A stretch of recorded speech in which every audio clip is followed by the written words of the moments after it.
We were doing that earlier. Hey, everybody. GameHounds podcast here. How are you? I'm Gamer Edie, or Puppies Are Hard. We got Nick and we got Andrew in the house. How are you? How's things? How was your week? I'm good. Yeah. Yeah, I had a nice week. I was relaxing, I got to play games, watch TV and stuff. Like, it was great. Why do you have that look? Because I feel like I'm the only one who had a great week. My week was fine. Okay, because you've got the puppy and Andrew's got work. The job. Working like crazy. Yeah. That's why his clone is here with us, because the real Andrew is working. Yes. Mm-hmm. Also, it's taken me a while to come out that I am his clone. If you've noticed, I have been hinting about it the last couple weeks. Mm-hmm. Do I look any different? Do you know what I am? I feel like this is a trap. It's a trap. You know what's different about me? You got sleep? I'm vaccinated. Oh, okay. Nice. Vaccine of the podcast. I saw that on Discord. Mm-hmm. Yep, I got my vaccine. Everybody, I don't know if you've been catching all the news about how everybody's saying it's impossible to get an appointment for a vaccine. Not fucking true. Everybody is just... I am astounded at how bad California's online processes are for getting an appointment. They are absolutely useless. All I did was call my public health department, my county health department, Monday morning, sat online, got the little notice of like, if you'd like to get a call back and not lose your place in line, press 1. Pressed 1 within an hour. Both Kevin and I had an appointment that was on Monday morning. We had our vaccination by Wednesday afternoon. And could have been on it earlier, but I wanted an afternoon appointment. So yeah, we were vaccinated Wednesday afternoon. And if I could say I'm team Pfizer. I thought I was team Moderna, but I'm team Pfizer. And if I can say I had any side effects, it's that the last few days I'm really, really tired. Like more than just the normal tired that would come from a puppy and being up early and everything. I like in the middle of the afternoon, it hits like, I hear 1 this o'clock in vaccine. the afternoon, and I just feel, oh God, I just want to go to bed, which is very much not like me. Is Pfizer a 1-shot or 2-shot? 2. Okay. Johnson & Johnson is the 1-shot. Okay. I've heard that this vaccine will kick your ass for the first couple days. Yeah. It will mess you up, but like you will be fine. Like right. You'll get these, and everyone who gets the vaccine, whoever's watching, you should report these symptoms, because reporting symptoms, even if they're mild, is really important to get a good understanding of how these vaccines affect people. Good point. And there are a lot of vaccines that get underreported when it comes to just stuff like a mild fever, stuff like that. That's still important. It's still important for them to know that happens. Yeah. So report those. Yeah, Slice Levin says second shot is a doozy. Yeah, that's the other thing. It's so funny because it is a new vaccine. Obviously they've done enough testing to find out it's safe, but when you start putting it out for millions of people instead of tens of thousands of people that there was in the initial study, you start getting, more reports and more nuances to the side effects. And the interesting thing is the second shot absolutely is the doozy, because the first shot, your body develops an initial resistance. The second shot, your body says, I fucking know what this is. I'm going to kick its ass. And then it's just a war field. So I've had, from what I have heard, you can almost tell how good your immune system is by how much side effects you have. If you have a lot of side effects after the second shot, then you clearly have a very robust immune system. If you don't have that many, in theory, you don't have that robust an immune system. Man, why are you calling 'cause- AC Wraith out like that? Yeah, in the chat he says I felt fine. You're So saying you he has said- to. But is that your That first immune shot or your system? second shot? Sly think that's Slevin his is right. first. It's the second shot that is the one that knocks you, that has the potential to knock you on your ass. Okay, he's only got one. In fact, they say that people that have a lot of reaction to the first shot probably have been exposed to COVID in the past because your body's recognizing it and mounting a defense. So Me too. my work offered for me to go get it, but I didn't respond yesterday, and I'm not there till like the day that you're allowed to go do it. But I'm not sure I was gonna do it because they offer it'd be on Thursday, and I'd have to leave work to go do it, which means like depending on how long it takes, I could end up losing hours for that week, and that would suck. So because they're not gonna pay. Just do it. Just do it. Put it this way. It's too late for me now. Like I can't. See, I had to sign see up. if you can do everything that you can, because look at it this way: the amount of time that you would lose for getting a vaccine is nothing compared to the amount of time that you would lose if you actually got sick with COVID. True, and Yeah. outside of worrying about dying from COVID, Right, and that's assuming you're not going to get go paid into into the ICU. I'd get paid for it though. So I mean, I kind of want COVID. I don't want COVID. I don't. Just fake it. Just fake it. Yeah. So interesting. It's totally completely random thing. Did you hear? Are you familiar with Texas Roadhouse, the barbecue chain? Yeah. Am I a Midwestern boy aware of Texas Roadhouse? Huh. Yeah, I think I may have heard of it once or twice.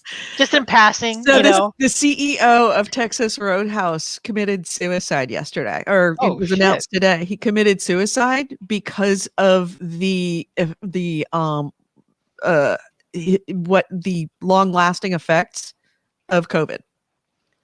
He got tinnitus, really Ooh. bad, which is the ringing in your ears Mm. from COVID. He got COVID, he got sick, he got better, but he was left with the long-term side effects of COVID, and it was just too much for him, and he committed suicide. Man, how COVID bad was kills in a that? lot of different ways, guys. How bad was this tinnitus? That would suck. Well, it's people that have had tinnitus, like really bad. really bad tinnitus. It can, there's a very high percentage of people that have it really bad that commit suicide. It's some people think that the reason why opine, because I don't know, that Van Gogh cut off his ear was because of tinnitus. I have I don't get it all the time, but I do occasionally have tinnitus.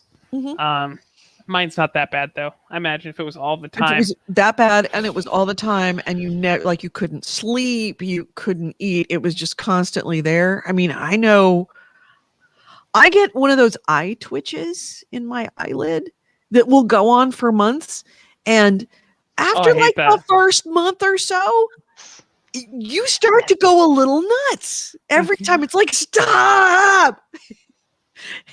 It starts to get on your brain a little bit, and I could see that tinnitus would absolutely be like that. Yep, Kent Taylor, there's a good thing.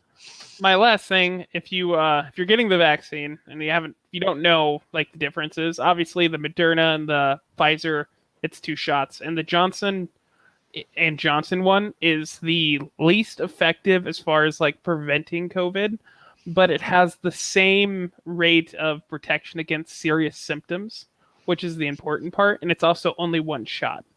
So it's just a PSA for anyone who's watching that if you get that one, odds are good. Like it's like a 78% chance to that prevents COVID, and then it's like a 98% chance to prevent serious symptoms of COVID. Right. Which is so the important part. You may get COVID, but you won't go into the hospital. You won't be on a ventilator or dying.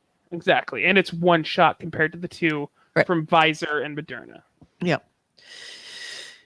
So if my advice to anyone who is trying to get a COVID vaccine, and certainly in California, but if you are not in California, you might want to, it might be different for you, but can keep this in mind that this is what's going on in California. All the online sites, the state sites, the virus trackers that you see from NBC News, there's going to be a new one that's launching that's connecting you to Facebook through something called Virus Tracker, which is an actual company that you can, or Vaccine Tracker, that can tell you where your closest shots are. They're fucking lying. It is such a shit show. I cannot believe that so many people are putting out these online tools, and they are all so not good. Don't look for pharmacies. Bottom line, don't look at pharmacies. Pharmacies have much fewer vaccines available, depending on where you are. I mean, California, pharmacies, for example, the county I live in, every week, all the pharmacies in my county have a total capacity for vaccinations of 2,600. The county health services has 51,000 capacity, but they never show up. They don't show up on the state's website. They don't show up on Vaccine Tracker. They don't show up on any site that I have gone to. And I've looked at a lot of them. The county health services never shows up. And they are by far, by orders of magnitude, have the most amount of vaccines.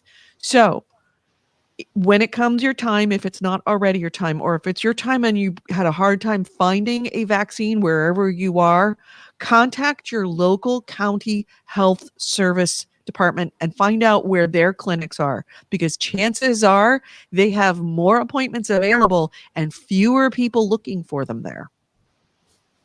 Good to know. Yeah, like CVS, they're doing CVS here. There's only a 200 person capacity, 200 vaccine capacity at all CVS's in Contra Costa. There's 51,000 through the county. So yeah, I had no problem getting a vaccine because I went and called the county and made a phone call and said, hello, can I have an appointment? They're like, yes, no problem. See you at Wednesday. No problem. So, shall we get to games? Or at the very least, we should hit up Nick's Anime Corner. Well, do we want to do that before the show? Because we haven't started the show technically. Okay. Yeah, we should. Sure. Go ahead and talk about your Anime Corner, and then we will. Well, I was also going to say, speaking of tinnitus, one of the things I did the past week is fix the tinnitus in my PS5. Oh, you did? Yes, I saw your text and I didn't get back to you because it was super, super, super early in the morning when I saw it the next day. You got the little. Yes. So the original PlayStation I had was super quiet. When I got it replaced, because that one was busted, this other one had that high-pitched whine. And from everywhere I could tell online, that was due to the fan hitting the sticker.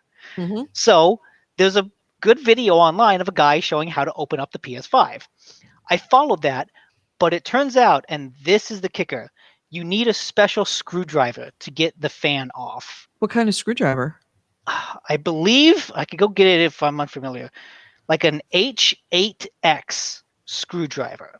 Okay. It's specifically a star shape with a hollow center. Okay. It's a security screwdriver. Like it's a special, it's the same one that you need for the PS4. Yeah, and you cannot use just any other screwdriver. Like you cannot actually this one's kind of star shaped, maybe that'll fit in there. No, doesn't work. There are ways around it, but I mean, yeah, if you can just go get it, I don't know. You can't get it. I got it at Home Depot for $10. And now I've got this specialized screwdriver, and with that, it's so fucking easy. Just unscrewed it, popped off some pieces. The thing is, the sticker, it was sticking out just far enough so that the fan could hit it, but not far enough that I could cut it. Mm-hmm. So, it's a tiny little corner, like that much, just kind of sticking out a little bit. And so what I ended up doing is taking a How knife. much? How much? Just a little bit. Just a little teeny Just a little bit. bit. So I ended up And there's your taking a knife. ringtone. There's your new GameHounds ringtone right there. Welcome to the GameHounds. The GameHounds. Just taking a knife and basically just shoving it back into its little hole. You know, it's like, I want to come out of the hole. I'm like, no, fuck you. Take a knife and just stick it back into that hole, shove it in as deep as I can. And I think it's popped out a little bit because I can still kind of hear the whine every now and then, but it is way, way quieter, way better. And like, I know if I want to do it again, it's very easy to just pop those pieces off, just take a knife, shove it back in its hole, and have a nice quiet console again. Out of context, this is terrible. Yeah. All of this sounds yeah. horrible Yeah. out of context. There's your other ringtone. There's your after dark ringtone right there. Just take you want to use a knife because the hole, the little space it is really tiny and flat. So you want something that can get in there. You want something that can fit inside that tiny hole so you can shove the sticker back in. Blood Reaper says it's too early to drink. And he says, as I'm drinking an IPA. Hey, it's afternoon. It's fine. Yeah, it's 4:30. It's Sunday. Yeah. It's a Sunday beer. Sunday beers start like 9:30. Anyways, Anime Corner. Anime Corner. Well, I mean, I'm ready to start the show now. I've managed. Okay, we can start, and I'll start with Anime Corner. I haven't watched too much. Is it going to be an hour? No, it's not. I was just going to talk about the most recent anime I watched last night. Okay, you can talk about it. Yeah, I haven't watched anything that I'm like, I need to talk about this. All right. Well, let's start the show, and then we will. Come on, Mac. Jesus effing Christ! Why can't it find my? There it is. There's the logo. Thank you. All right, let's start the show, and then we will do Anime Corner. All right. We got it. It's like the weather report. Video games, modern culture, and technology, and these podcasters are big fat potty mouths. If you're younger than 18 or are easily offended, please stop this podcast now. Oh, and your mom says to take out the trash and do your homework.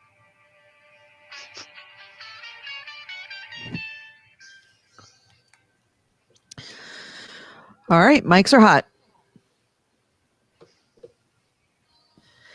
Hello and welcome to GameHounds. GameHounds episode 586. We are recording on Sunday, March 21st, 2021. I'm Edie Sellers. With me is Andrew Smith and Nick DiNicola. How are you? Good. That's awesome. Yeah, the silent thumbs up are awesome for the audio Plays well on show. a podcast. Yeah. So if you are listening to this show and you ever want to join us live, we are live, and you can actually see the thumbs up on YouTube. It is YouTube under GameHounds Vids, VIDS. We record this live when we do it, and everybody can watch. You can join us in the chat room there, or you can also go to Twitch under The GameHounds or Facebook under The GameHounds. We are recording all three of those locations. Love to have you join us. Come make fun of me and Nick in person. Also, don't live. forget that if you do watch us, if you are watching us on YouTube, I'm looking at you, Brian. No, who was also saying, I'm looking at you, Blood Reaper. I'm looking at you, Ryan. I'm looking at you, Bitters. I'm looking at you, AC Wraith. Hit the like button. Thumbs up this shit. No, don't thumbs down us, dicks. It is important. And of course, as you're watching it, you can always hit the like and subscribe and the notification bell so you never miss a show every single week. We were talking about vaccines. I got my first vaccine on Wednesday. And we were talking about, in fact, it's kind of funny. Who was it that was saying it? It was Sly 7 that said his second Moderna shot gave him body aches of 100 body aches, 103-degree fever, and really tired.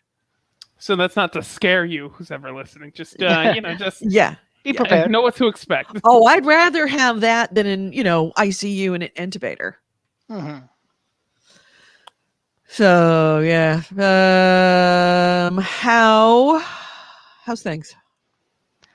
Good. I know, Andrew. You watched something that you want to talk about, right? Yes. We're gonna change Nick's anime corner to Andrew's anime corner. No, it's At still the top of Nick's. the I'm show. just doing a guest appearance. Oh, so, okay. Nick's uh, anime corner guest starring Andrew. Yes. Okay. I recently, like yesterday, I came home super tired, didn't really want to play anything, so I vegged out and I started on Amazon Prime. There's a show called Dororo, Mm-hmm. and it takes place in like feudal Japan, and the main character is this little kid who finds this person made up traveling together, and the person who I'm going to explain here in a second is technically the main character, but you don't learn a lot about them because they can't talk. And the story goes that this person is basically born without skin, nose, eyes, ears, and they're just little that's how they're born, but they're still alive. And you learn very quickly that his father basically made a deal with a bunch of demons to take anything he wanted as long as they helped him stay in power and get hit the province that he controls to prosper. And that's what the demons took. But there's other things going on. Part of him gets saved, which is why he's still alive. And so as he grows up, because again, he's still alive even without anything attached to him. He meets somebody, and he eventually gets prosthetics. And one of the things he gets prosthetics are basically his arms, because he doesn't have limbs either. Just so we're clear, no arms, You're no burying legs. the lead. No arms, no legs, no skin, no nose, no face. Yeah, and he basically gets prosthetics arm swords, and he goes out and he fights demons. And every time he kills a certain demon, he gets a piece of him back. So, in the first one, this is the plot of a video game. You think so? It feels like it. I don't. But come on, every time you kill someone, you get a piece of you back. How is that not? I can see the menu screen for leveling up in my head. There's strong themes of war and dismemberment and people being losing parts of themselves and their perseverance. It's a really dark show for the most part. But it's fun. It's good. I'm only halfway through it so far, and I'm enjoying it. It's made by the same people who produced Vinland Saga, which is pretty critically acclaimed as well, as being just beautiful and well produced. And yeah, so if you're looking for an anime to watch that's kind of dark, takes place in feudal Japan, this is a good one to watch. I'm gonna have to check that out. I just finished Assassination Classroom finally, and so I'm looking for a new thing to begin. I've been watching A Lull in the Sea. It's an interesting one. A Lull in the Sea. Lull in the Sea. It's essentially in a fictitious world on a coastal town in Japan that there's humans that live above ground on the shore and go to school and have their lives. And there is also an underwater city where there are kids there too. And the show starts with the high school in undersea being closed down, and the underwater kids are having to go above the water during the days to go to school because they're all going to the land humans school. And it becomes much more involved of why there are two different versions of human, one of them that can swim and breathe underwater and live underwater, and one that can't. And what happens when those two groups mix, when somebody, say, for example, a land boy and a water girl fall in love, and the water girl decides to leave. There is a sea god who is overseeing all of this, and I'm assuming it's a very mysterious being. And there's also a calamity that happens in the middle of it that has to do with everything in the sea, and how it's almost like it's an annihilation myth about how something will happen in the sea and then everything on land will die. And these kids trying to not have that happen.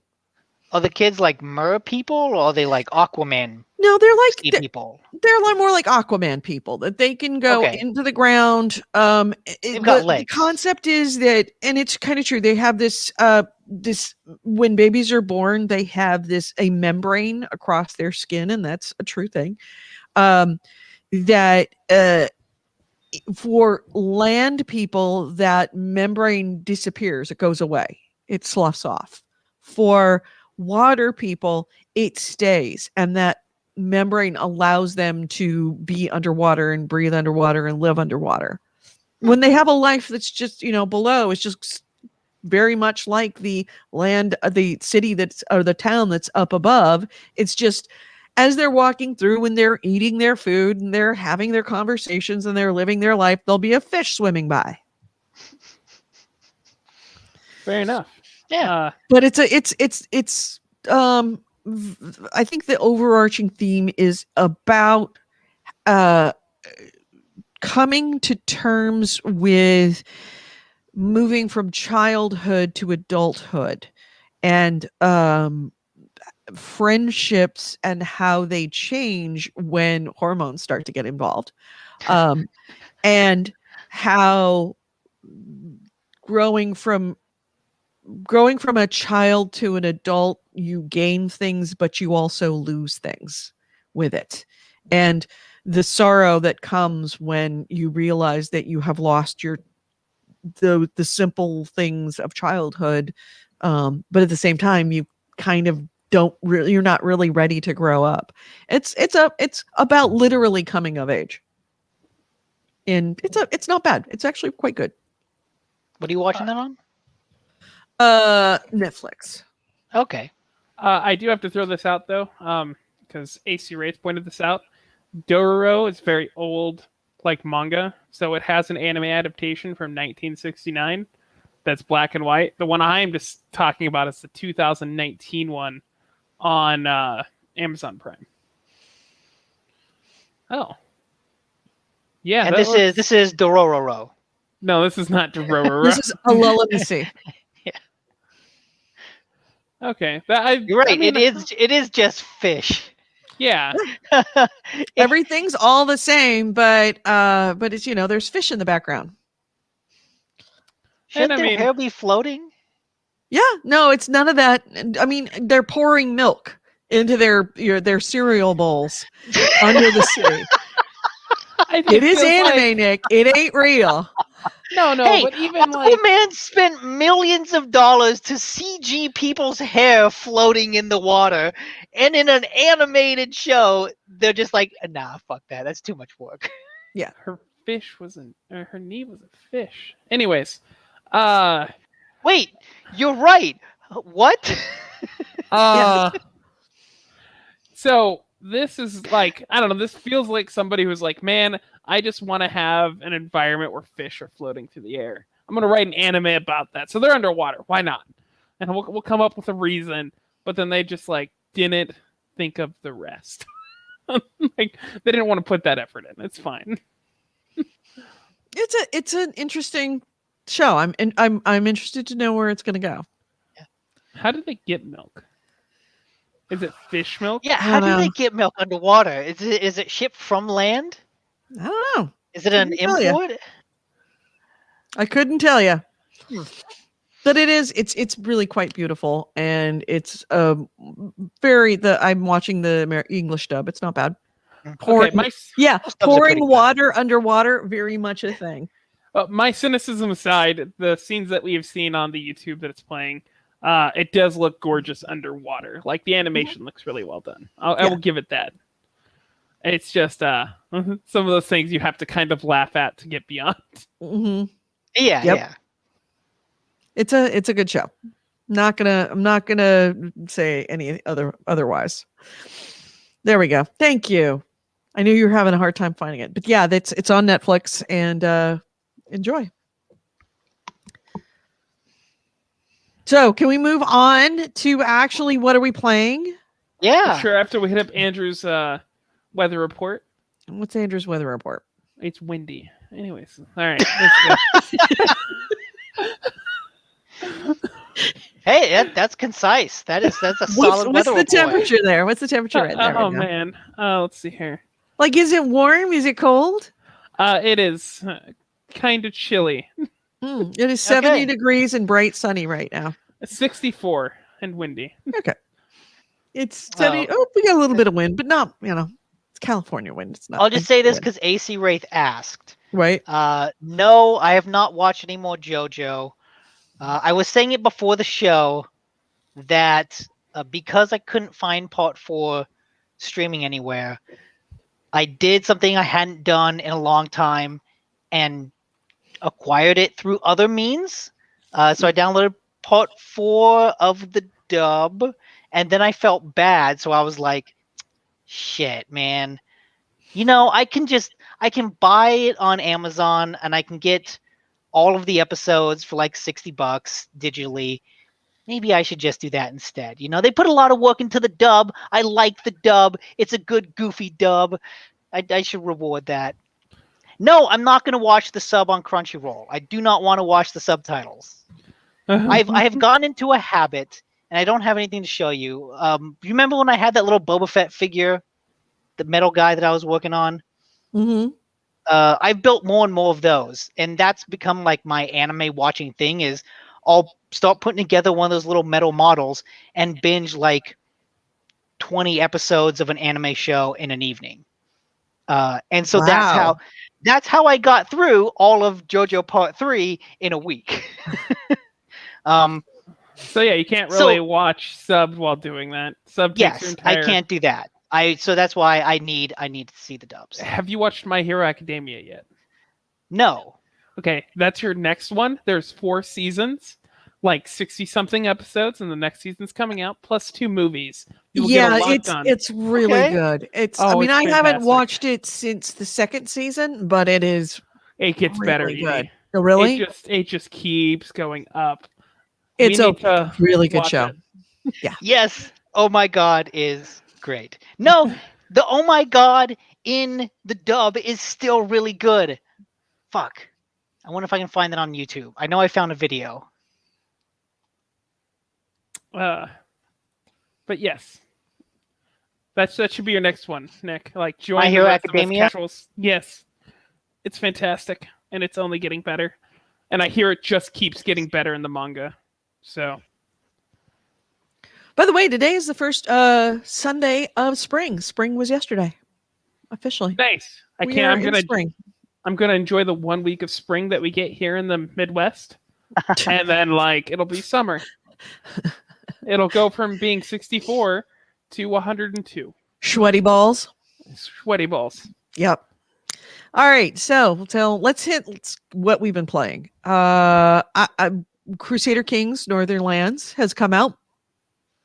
You probably have noticed that I disappeared off of Discord. By the way, we do have the Discord channel. You can find the link under our Facebook page. It is pinned to the top of the Facebook page. Please join us in the Discord. I am one of or more of us is there at least once every day, if not. I mean, I've been kind of absent the last couple of days because I've been diving into Crusader Kings Northern Lands, but it is the new flavor pack, as they call it. Adds more depth to the whole Norse Vikings thing. More things that you could do. They have something called Varangian Crusades, which is essentially you can walk to any other ruler and just take over his shit. Have you tortured And move anyone there. with poetry yet? I have not tortured anyone with poetry yet, but I am now I've already dislodged the Pope from Rome and set up Wow. the Kingdom of Romana, and kicking ass there. But unfortunately, they're all Catholics, and I am not, and I am converting every motherfucking one of them. So I got a terrible case of quote unquote lover's pox, also known as syphilis, running through the royal family. Is this because of the Wincest? This is no. I started the Wincest, and it was really hard to get my character to sleep with her kids. Who would have thought? It was Damn. a game an achievement in and of itself to get to the enough stuff in your enough perks to allow you to be able to seduce your children. And even when you did, your children were like, "Fuck no, mom!" Perks. Yeah, perks. So I have not touched the Wincest since Crusader Kings came out. Okay. But Crusader Kings, Northernlands, it's so far pretty good. It's a lot of the same, but when you play enough Crusader Kings, you keep seeing kind of the same things coming up, and so it's nice to have a little mix up. In addition, they have duels now, where you can, instead of, if somebody does something against you, like say sleeps with your woman or man, your concubine or your wife, you can challenge them to a duel for either satisfaction or sometimes to the death. And it's not easy to win a duel, but that's a thing. I have yet to get the poetry perk, but I have had people that are poets. So can you get your wife or concubine and manipulate them to sleep with somebody and then challenge them to a duel as a means of forcing that? All you have to do is pick a concubine or a spouse that has the lustful perk, and that's going to happen organically. You pretty much can know right off the bat who's going to be sleeping around. So okay. So yeah, I've been enjoying it. I'm still learning a lot about it, but enjoying it. And the downside is that because I am playing it on a Mac, I have been getting into the Steam Workshop to find mods that other people use that are good mods that I wish I had. But apparently the Steam Workshop does not play, the mods in there don't play nicely with Mac. So what I'm hearing is you need to get a Windows? Yeah, I do. I need to get a PC. That might happen this year. I might actually do that. If And you need help looking for one, I can help you out. okay, good. I probably don't will go- call you on it. Just don't go looking for a video card.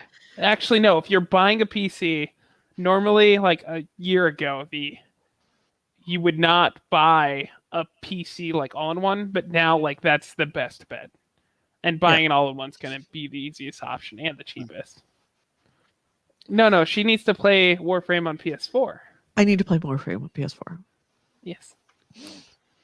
AC Wraith, you're just going to have to start over on PS4 with me. Yeah, I mean, that seems like a good idea, AC Wraith. Is there a way to transfer stuff? Right? No, Can you I do that? wish. Oh, you can't?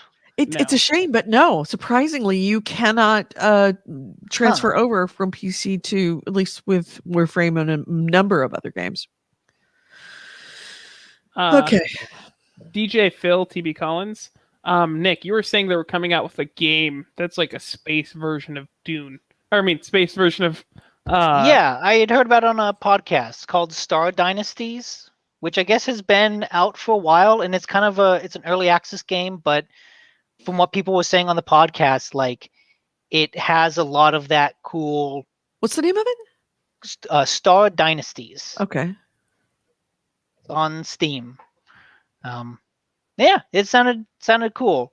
I guess it's much more family focused. It's not, the map isn't quite as expansive, but the focus is on your family legacy. And so there's a lot of there's a lot of I'm going to put my cousin's son in this on my console, and that's going to give me some stuff. But if I take him off, that's going to give me some dishonor. So all about those family relationships.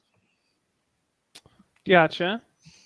Yeah, it just sounded cool. And if you like Throwing Crusader a Dune Kings, mod. that might be something you can try out. A Dune mod seems like it'd be cool. Yeah. All right. So, what you guys been playing? Warframe and a little bit of Call of Duty. That's it.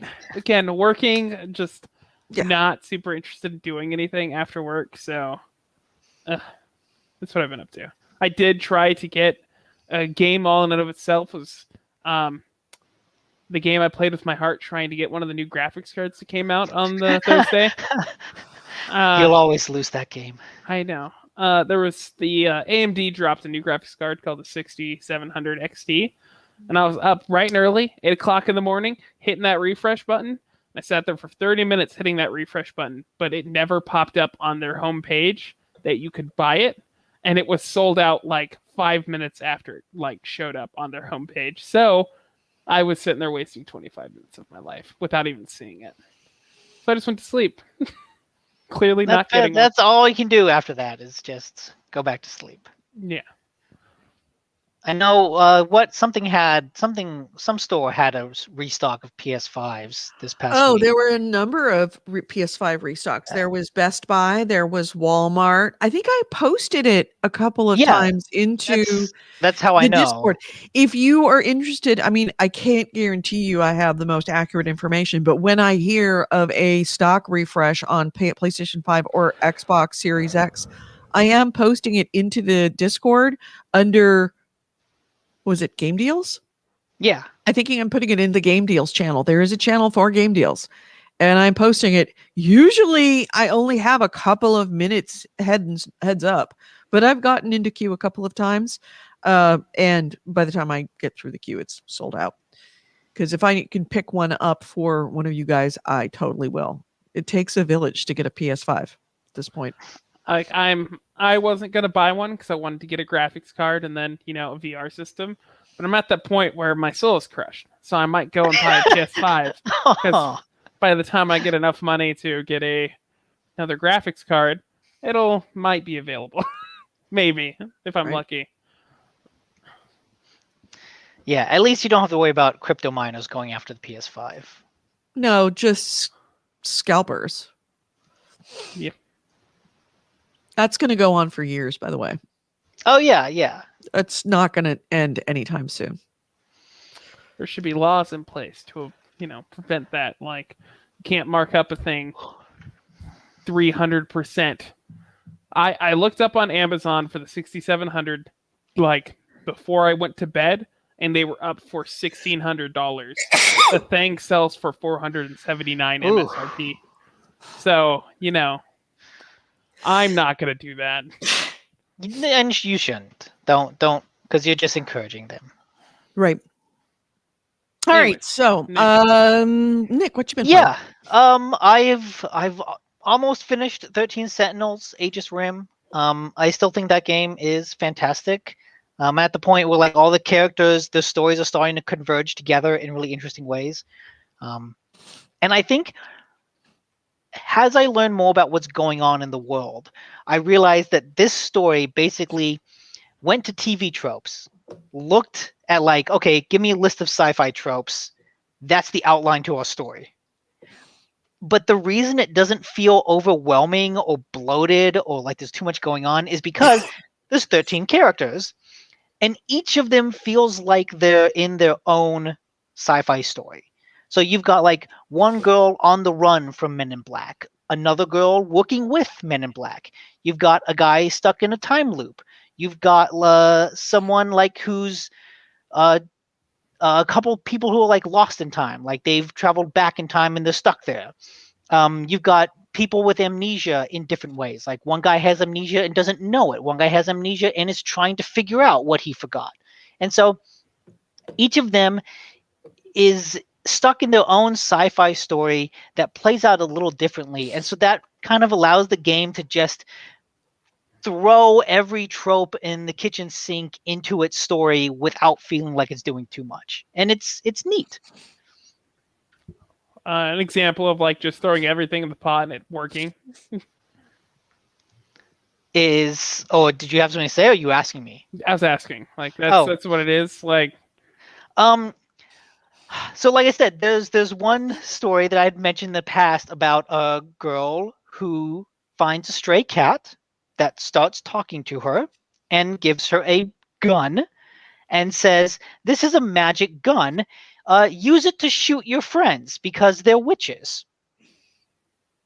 And it's a little like, what the fuck? But as you go on, you're like, oh, this is what she's doing. This is how she fits in with these other characters. This is the cat. And it's like, okay, this actually links logically to the rest of the story. It feels like this like random out of nowhere, like when you first encounter that, it's like, what the fuck is going on? But then by the end, you start seeing how the pieces fit together. You're like, oh, this is what the gun is. This is the point. This is what the cat was trying to do. I get it. again, though, another PSA: if a cat gives you a gun and tells you to go shoot your friends, call a Don't doctor. do it. Yeah. Like just to start with that, go admit yourself somewhere. You're having a problem. 911. Just call 911. Unless the cat says they're witches, then shoot them. No, do not shoot your friends. No, you can't. You can't let those witches go free. So yeah, 13 Sentinels is really great. Almost beat it. I'm so close. So last week I had said I was looking forward to playing Below. I did play Below, and one of the things I was curious about it is because this game like had a rather prominent show at E3 one year, has like a launch title for the Xbox One. And then it didn't come out at launch, and it came out later. And when it came out, it didn't really make much of a splash, because I know it came out sometime between the launch of the Xbox One and the launch of the Xbox Series. I have no idea when exactly it came out there. That's how little splash it made. Now that I've played it, I know that that's because it kind of sucks. The mood of it, everything that's not explicitly game related is really great. Like, I really like the art style that they're going for. The music is excellent. The lighting is good. The mood, it just oozes this atmosphere of like mystery and danger that really makes you want to explore deeper. And the cave itself, like the whole point of the game is you're going below, just deeper and deeper into this cave system. And it has, a typical cave system like you see on the screen. Hey, there's rocks and stuff. And then it changes and it becomes like a different type of cave system.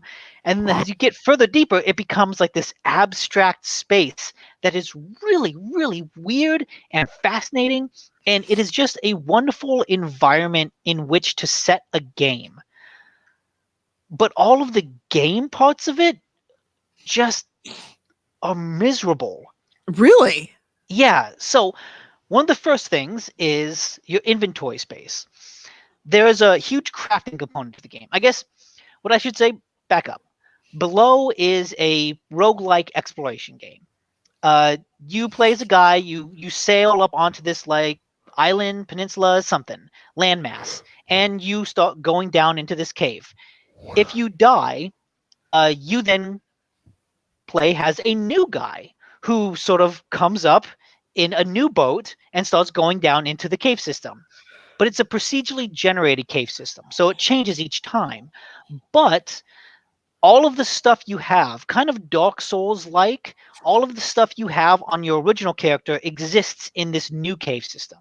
So like if you go down 3 levels and die, you'll start as a new guy who will then enter a new cave system, but your body is still 3 levels down somewhere. And so if you can find that body, you can get like all the resources that they had, which is kind of neat. It's like a mixing Souls mechanics with roguelike mechanics. They also added in this new mode called Exploration Mode, because normally the game also has this survival mechanics where you start to go hungry and thirsty. So you need to constantly eat food to keep your hunger up and stuff like that. There's an exploration mode that I spent most of my time in that takes that away, so that you no longer have to eat food to quench your thirst or hunger. You just focus on exploring. And I think that's a way better mode. But to back up to the resources, crafting is a very huge part of this game. And it doesn't explain its crafting system a lot.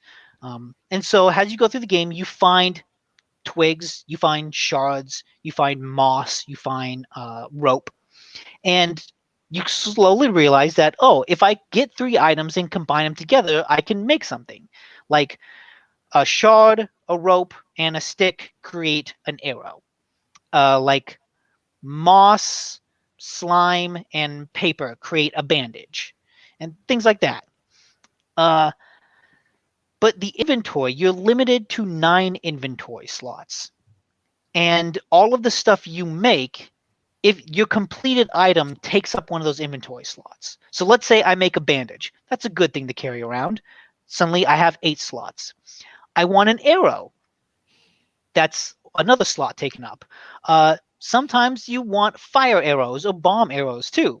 So all of a sudden, that's 4 slots of your inventory that are taken up permanently by something.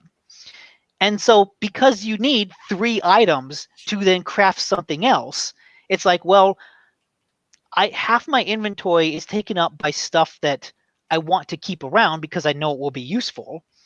And that severely limits what I can pick up and then craft. And so it feels like you're so limited in your inventory that you don't actually have enough room to play around with the mechanics, because you need 3 of an item in order to craft something. And if your inventory is so small that I can never collect 3 of the items I need, I can never craft what I want. I can never even craft an item to just figure out, hey, what happens if I put 3 slimes together? It's like, well, I have 2 slimes, 2 sticks, 2 mosses, and now I found a shard. Well, what the fuck do I do now? Right. Like, I can't craft anything with that. What do I get rid of? And so it's a lot of inventory management that ultimately doesn't go anywhere. And it's just really frustrating that it feels like there's this huge, expansive crafting system, but I almost never engaged with it because my inventory was so small. And also, the combat feels really bad. You're fighting a lot of stuff in the game, but it feels like there's a half second, maybe a quarter. There's just a slight pause after every action you take. So you attack, and then there's kind of a pause, and then you can do something else. And so when I get fighting, that's fine in the early game when monsters take 1-2 hits at most. But when I encounter a guy that takes like 5 hits, which you happen like maybe 3-4 levels down, all of a sudden I hit him, and I hit him again with a combo, and then I'm stuck. I'm sort of stuck, paused for half a second, and that's when he hits me. And because this is a roguelike and it's, very much about the survival game, getting hit once takes off like a third of your health.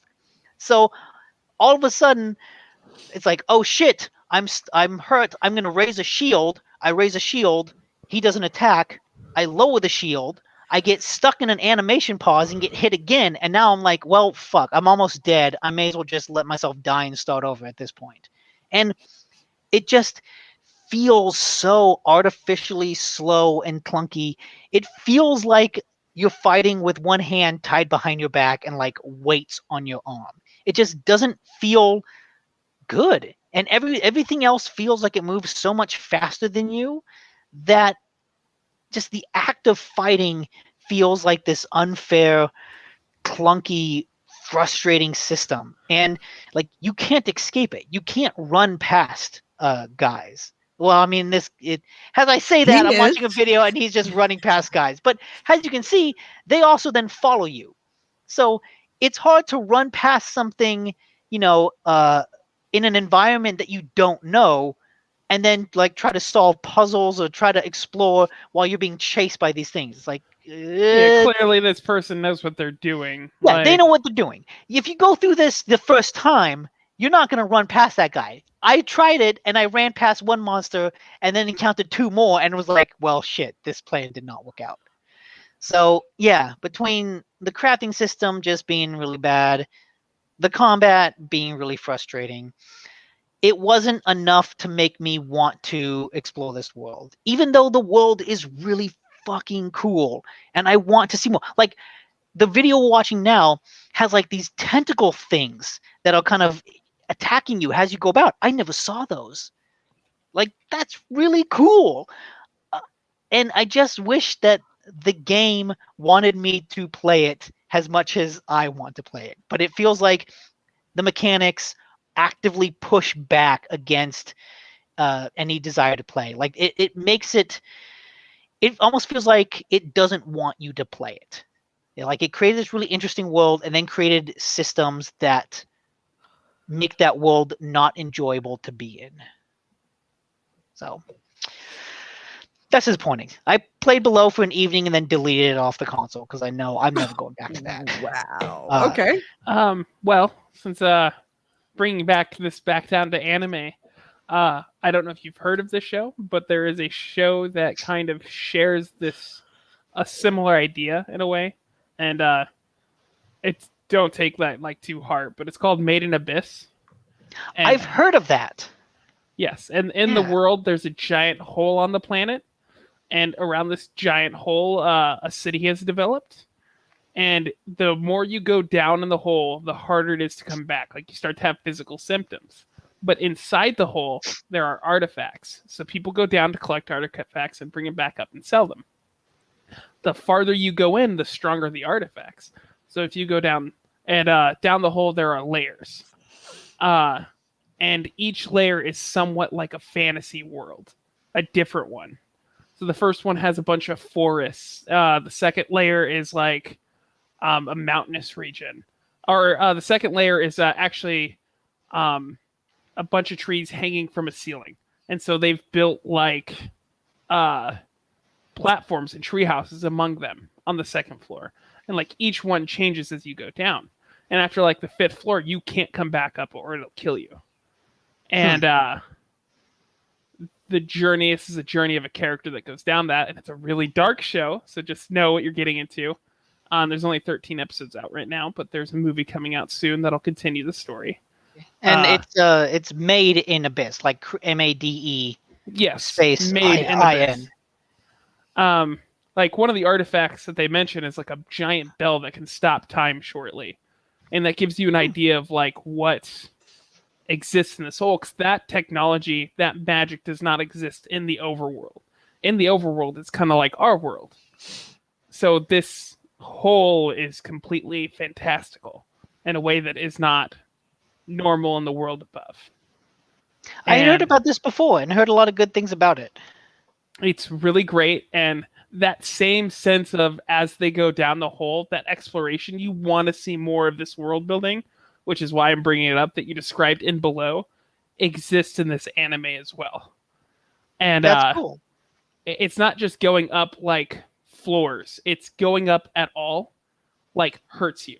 And the deeper you are, the harder it is to go up, like even up a hill. And they explore that concept. That's cool. That's the kind of like wild ass fantasy that anime does really well.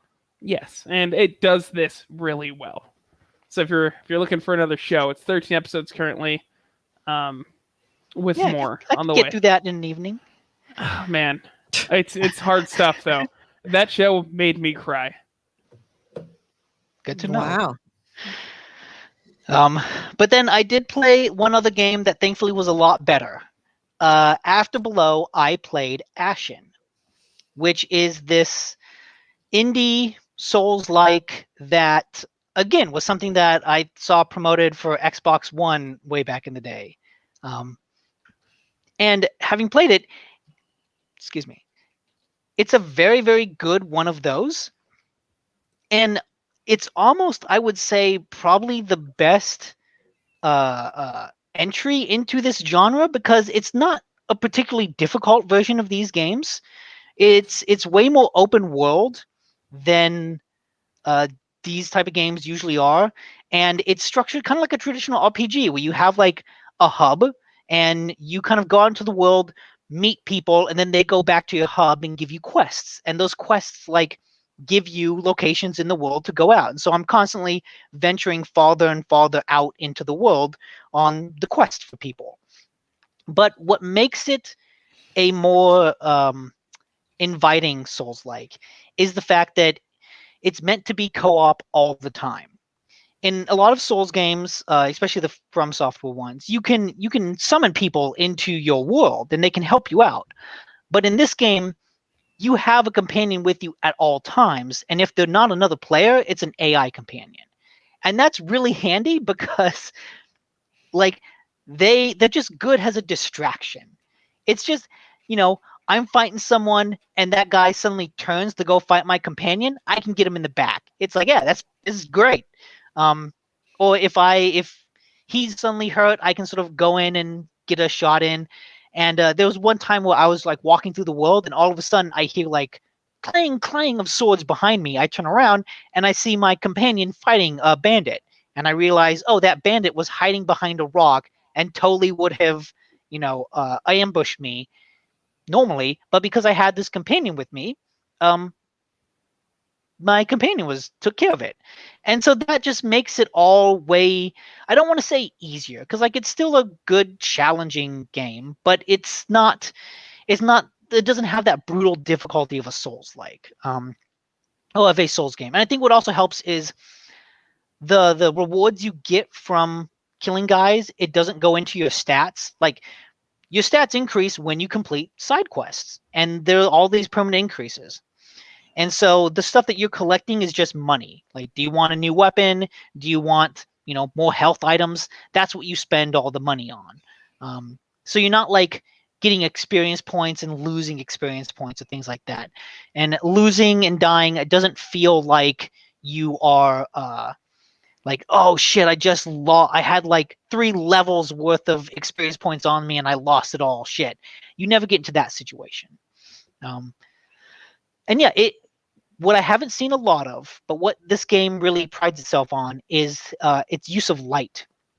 So there are times when you'll enter these dark cave systems that there's just no light in them at all. It's pitch black, but you have this really bright lantern with you.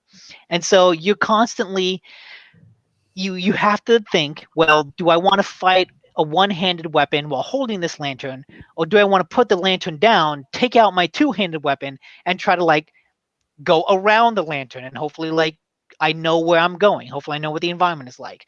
And it's a really cool effect. The lighting technology is really good, and so you have a lot of creepy scenes of, me shining light at this creature that then jumps at me, and so that casts its shadow on the back wall as it flies at me, and it's really cool. And yeah, the art style is really neat. Like none of the characters have faces. It's almost like a stylized PS1 game because it's got a lot of flat textures, kind of blocky. None of the characters have a face, but it still looks good. Like it doesn't look cheap or bad. It just looks like a cool art style.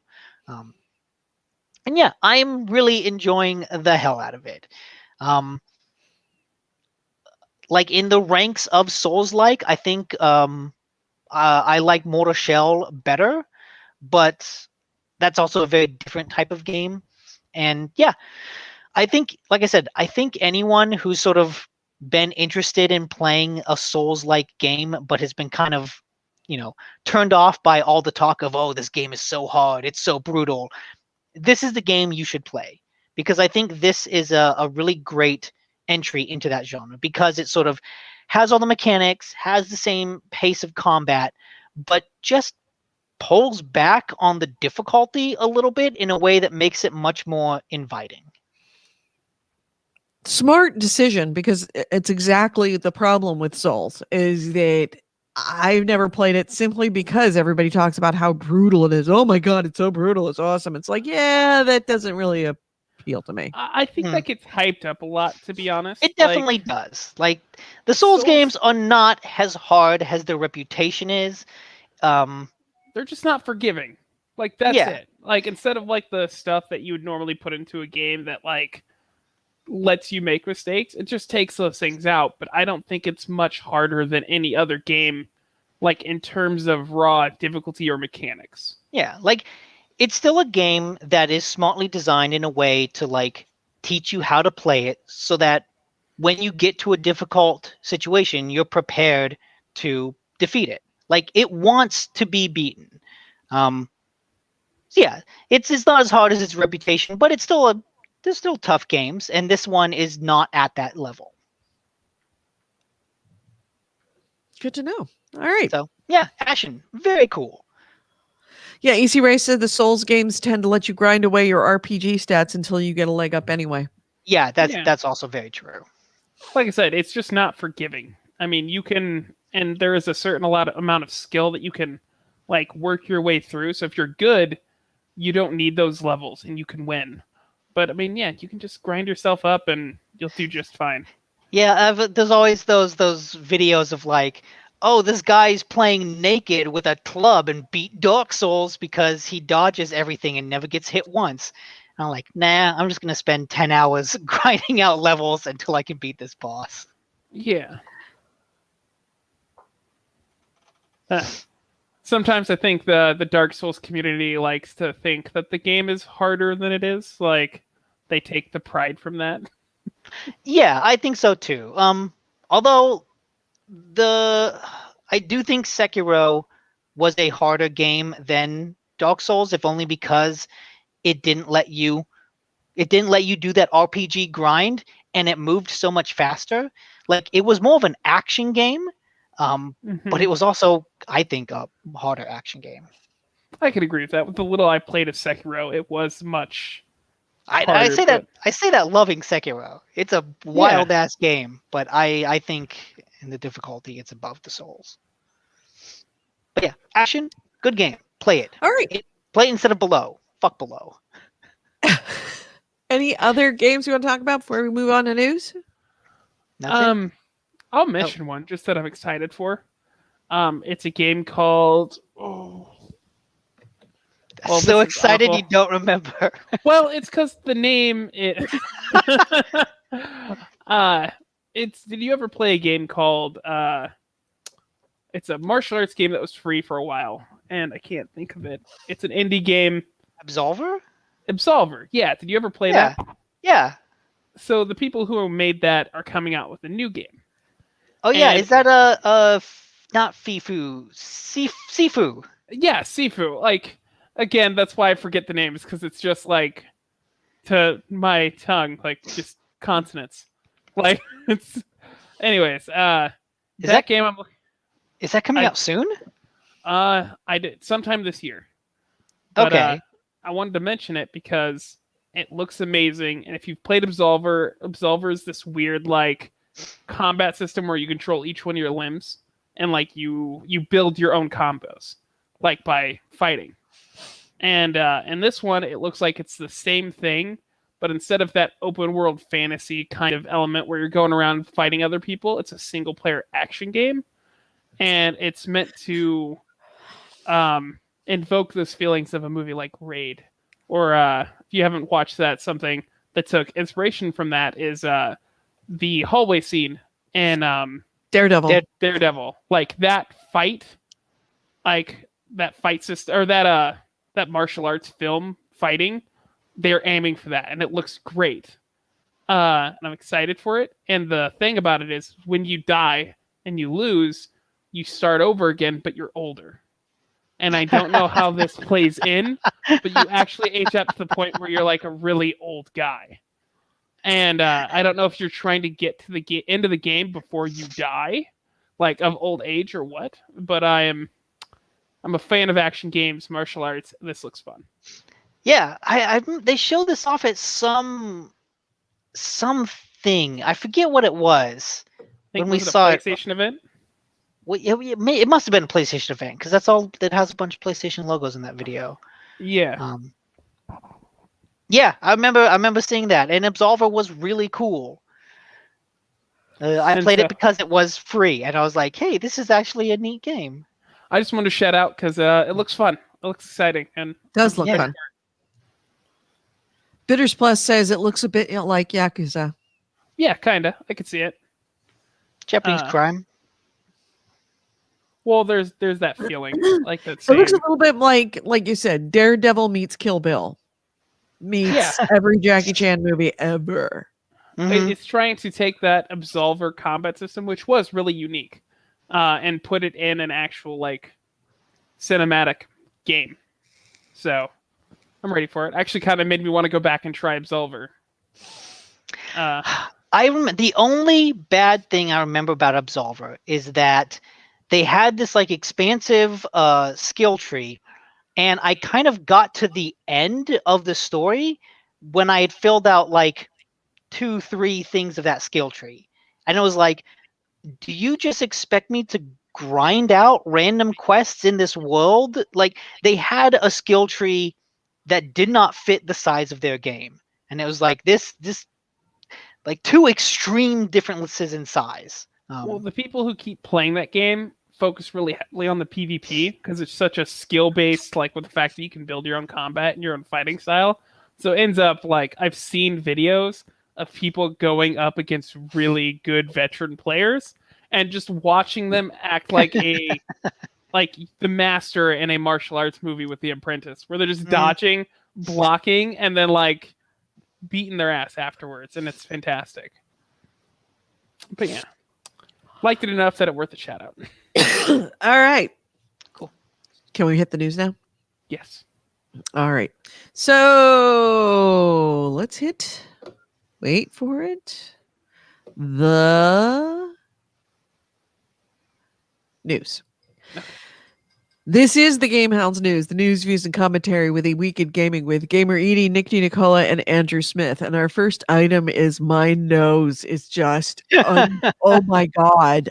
You heard me sneeze and allergy attack. Horrible today.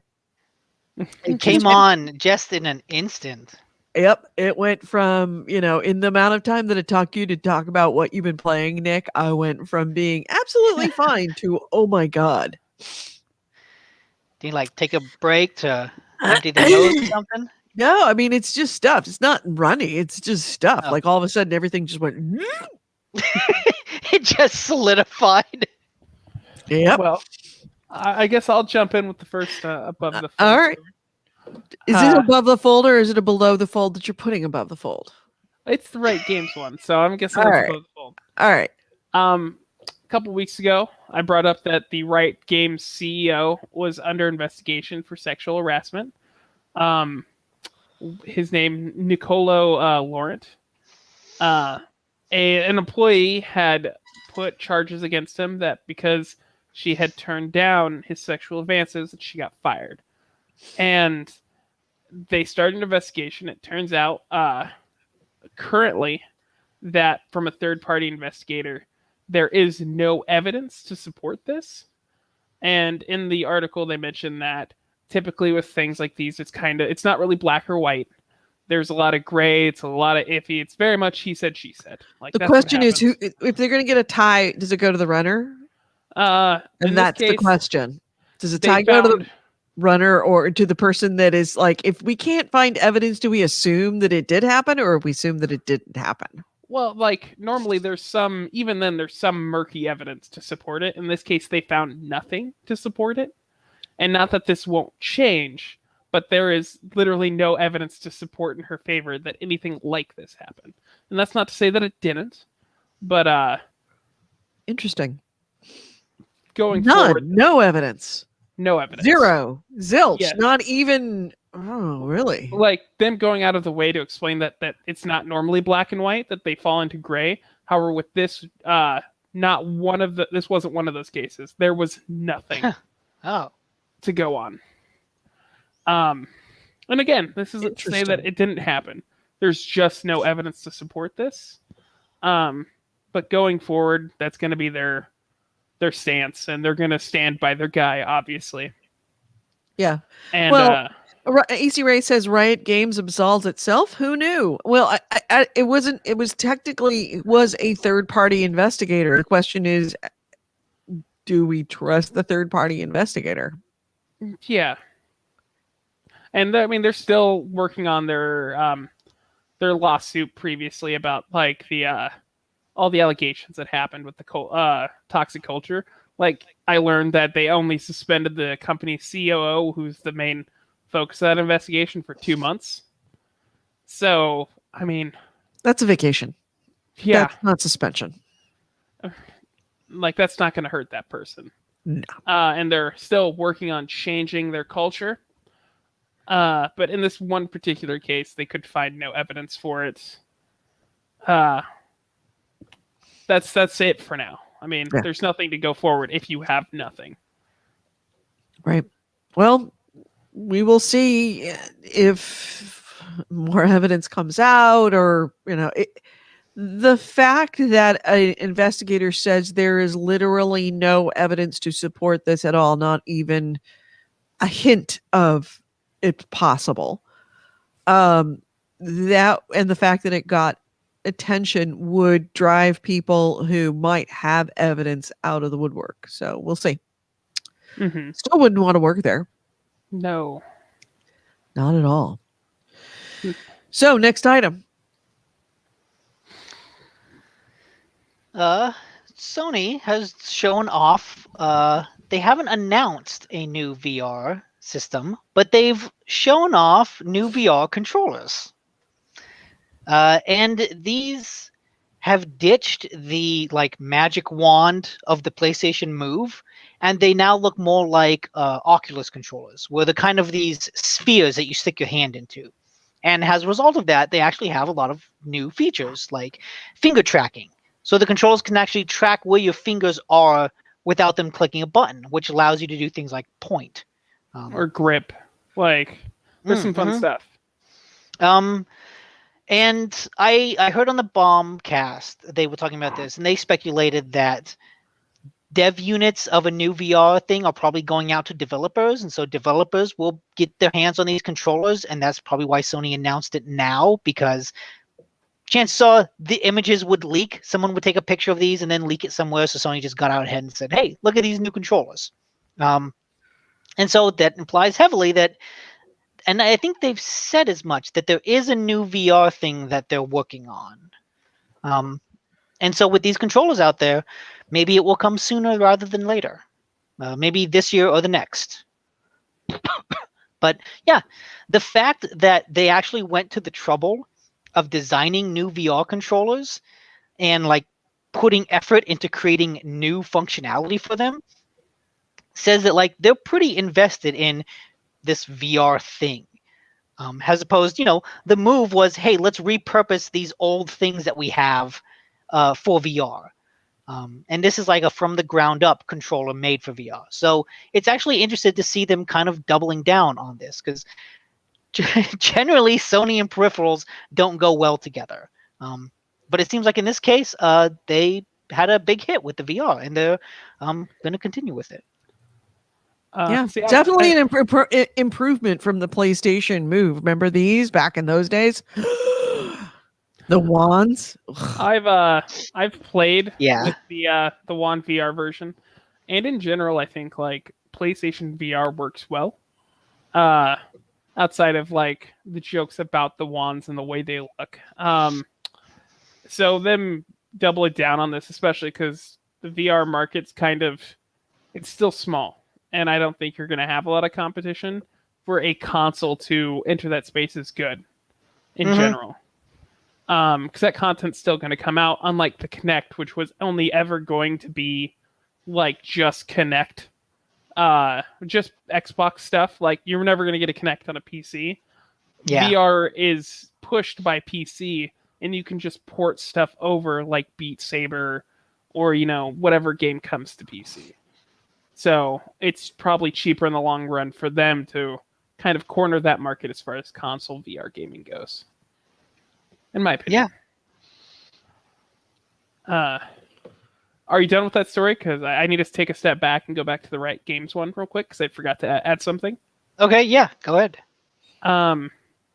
So, it was reported by the Washington Post that Riot posted an overview of their investigation conclusions, as well as a letter from Laurent, but they also reported that Riot asked the courts to speed up the legal proceedings for a suit filed by O'Donnell earlier this year, attempting to move the case to arbitration. The filings allege that O'Donnell harassed other employees of Laurent, pushing them to make false claims against him. They asked for hearings to discuss those allegations. So essentially, they are also not only like saying that there's no evidence, but they're trying to force that case through so that they can bring their own allegations against Miss O'Donnell, who was the defendant in this case. Or maybe I'm getting that wrong, but so this story isn't done. And yeah, I mean, it makes sense if they have a third-party investigator that says there's no evidence, not that there is a lack of evidence in order to confirm it. It's that there is no evidence that it happened. If it is so slam dunk, it would behoove Riot Games to go after the accuser personally for slander. But that felt important to bring up before we moved on completely. Yeah. They're fools if they do. They're absolute fools if they do. There's some things that you just let go. Yeah, you don't try to punish for. Right, because there is no way that Riot Games looks good doing that. And it only would look like a big guy going after a woman who accused them of sexual harassment.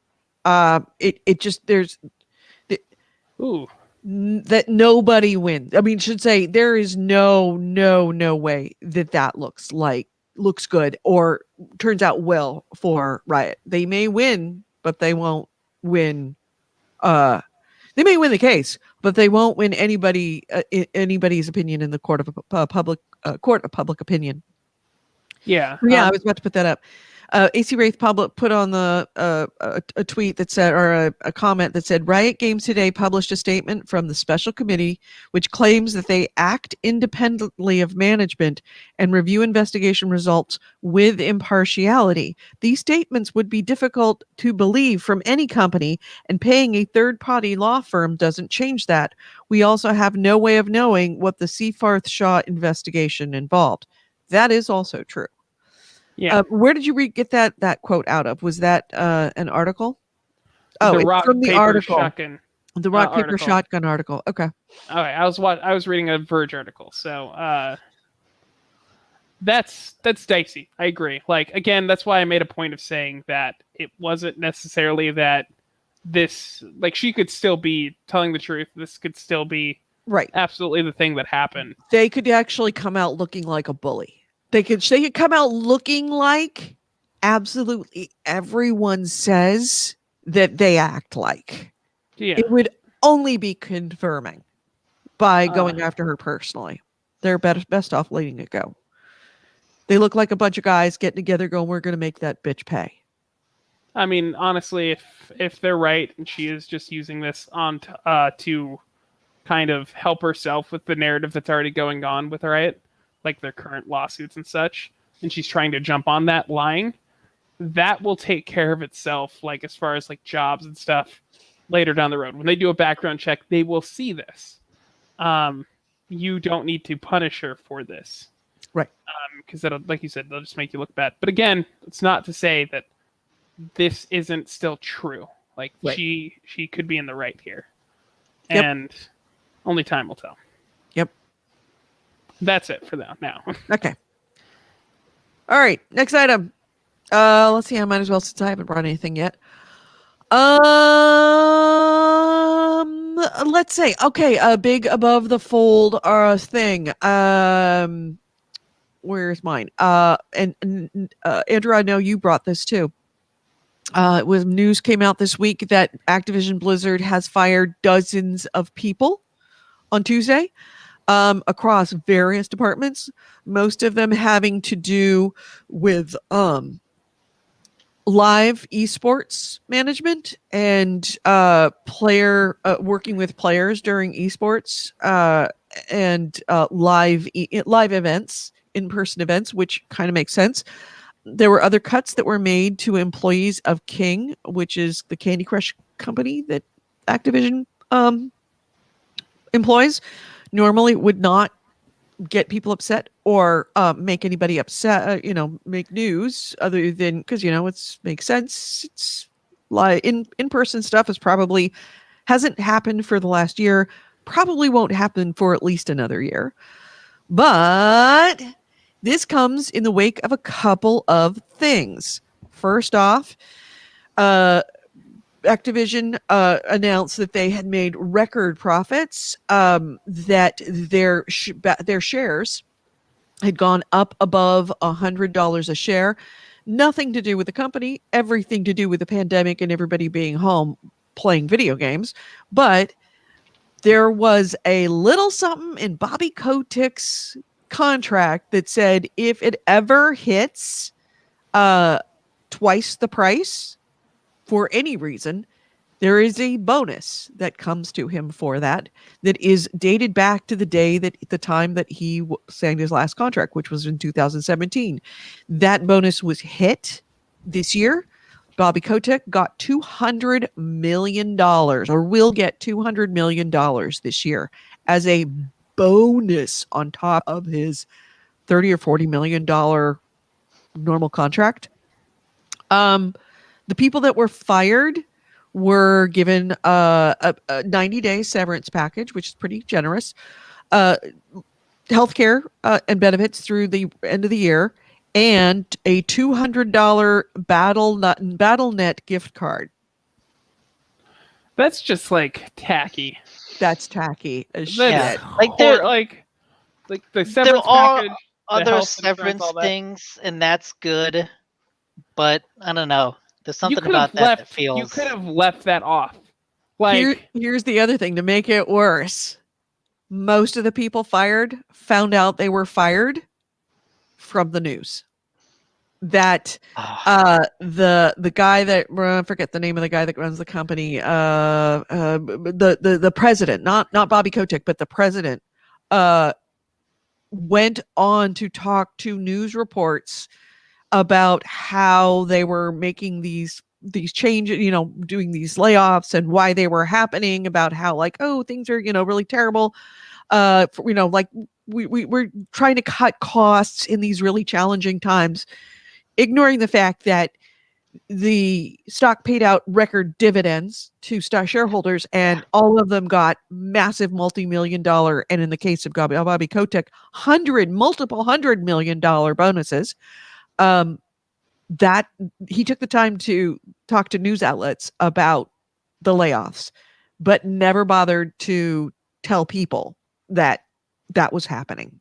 Well, I mean, this has always been a problem because companies don't want to tell people they're laying off, that they're laying them off till it's the time to lay them off, because there's a worry that they will take data or take stuff that isn't theirs, and they suddenly have no more reason to stay quiet about things. You can still communicate with the company. For example, my company is struggling, but I know that the company is struggling, and that people we have a meeting and events department. The meeting and events department has been, knows that they don't have a lot to do, and they are being repurposed in other areas so that we don't have to hire in other places. Fair. And the thing is that Activision has said that in 2021 they expect to hire something like 800 people, but they're firing, I think they fired 180 people. My critique is only when they are laying people off completely. Like in your situation with your company, they're repurposing people, Right. but they're not doing that here. They're laying them off. So it's a thing that I think's gross. I don't like it. It's because they don't see employees as people. They see them as numbers. They're just, digits They make on money the for spreadsheet. That's all they are. They are a liability, and you cut your liabilities when you don't need them, and you get more liabilities. They're just widgets to Activision. It's just creepy. It's bad. It looks bad. It feels bad.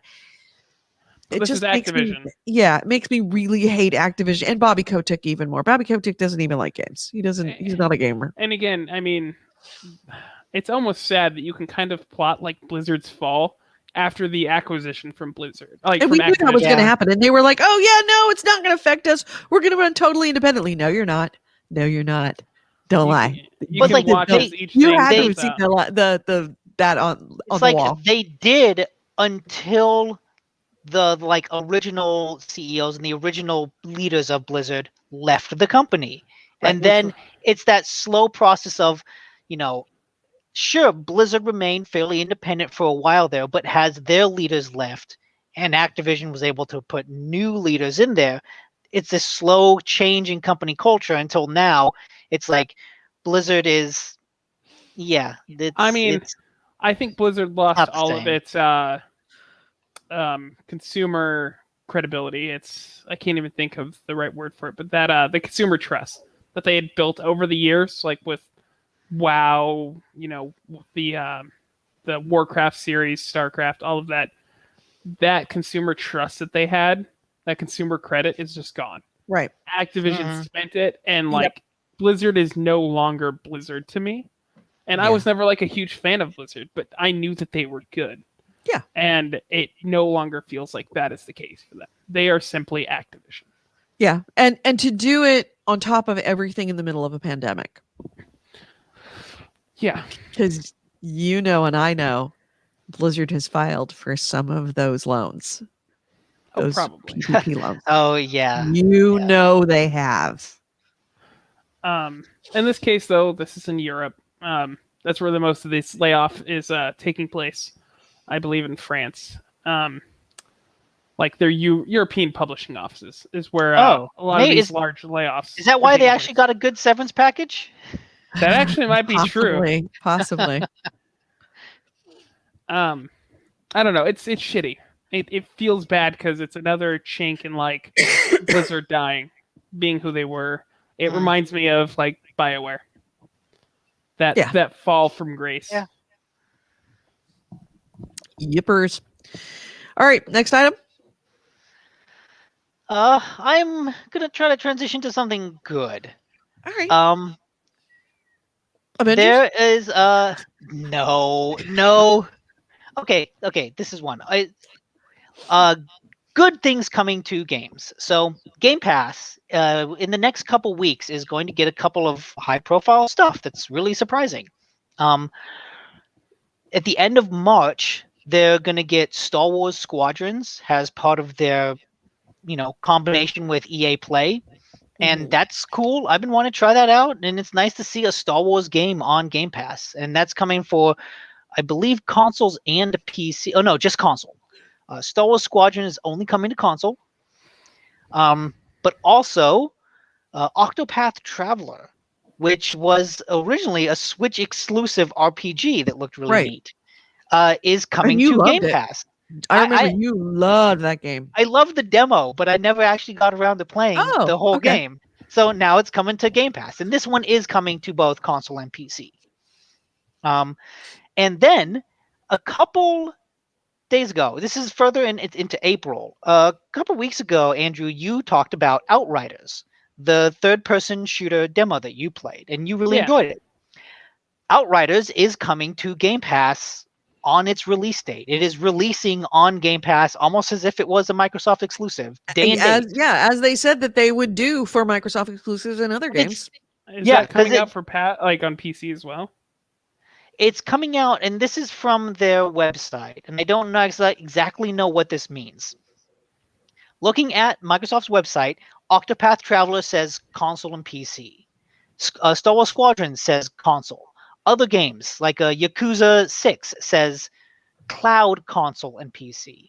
Outriders says cloud and console. And so I'm not entirely sure what that means. Because it seems like, does that mean you can play it in the cloud? But I don't think they've released xCloud to the public. I think it's still in beta at the moment. So I'm not entirely sure what that means. I would play it safe and assume that it's not going to be available on PC. That's probably just going to be on Xbox. Okay, that's kind of unfortunate. Because I don't know. This is a game that if I picked up the the month of Game Pass for like $1, which they offer. At least I think that's if I remember correctly. I would totally get this for a month just so I could play this one game.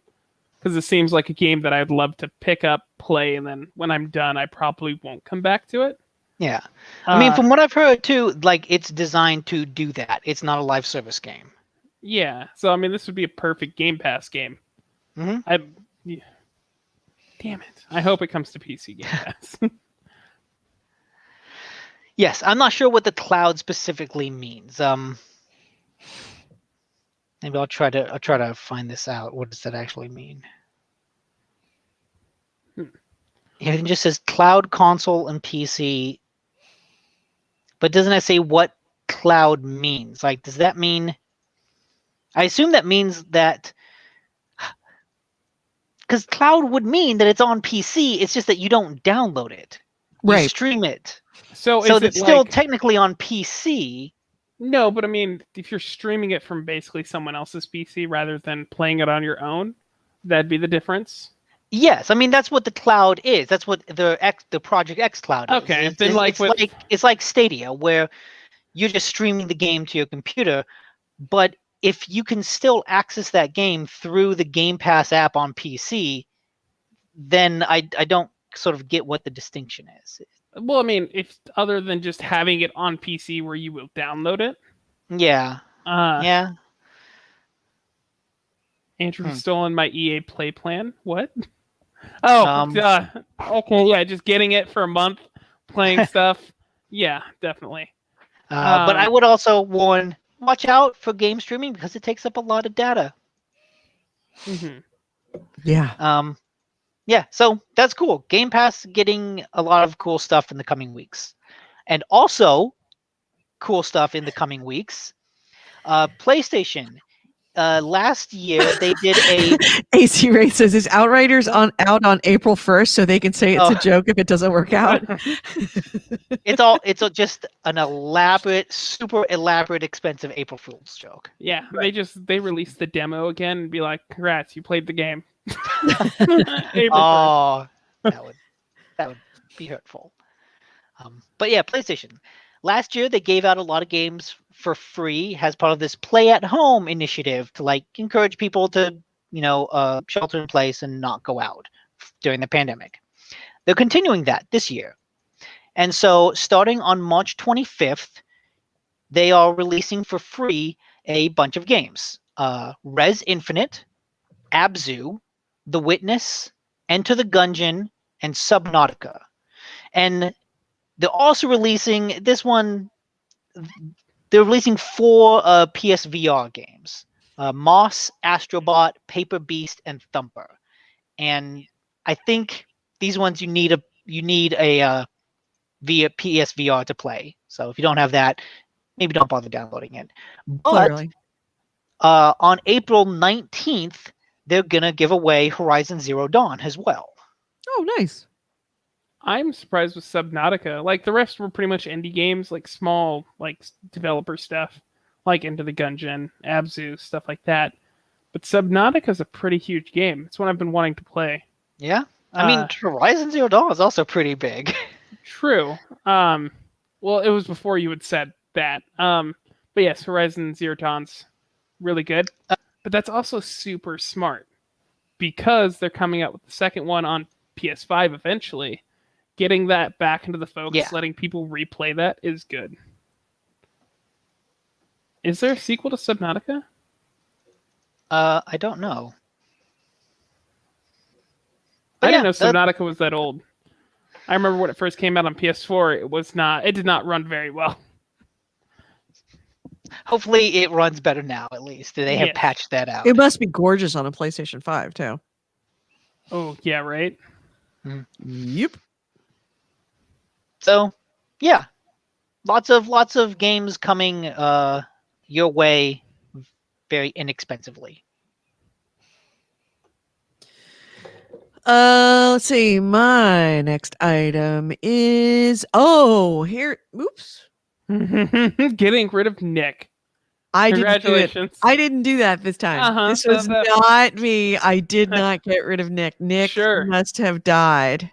Sure. AC Ray Subnautica says Subnautica is old though. There's a sequel. And it's called Subnautica Below Zero, which is in early access. I guess that's the new one coming. Okay then. Good to know. All right. Well, I guess I will hit my items. All right. So, two things. Remember the EAgate? The whole FIFA Ultimate Team investigation where somebody within EA was selling for cash on the black market, not even a black market, and like out of the black market,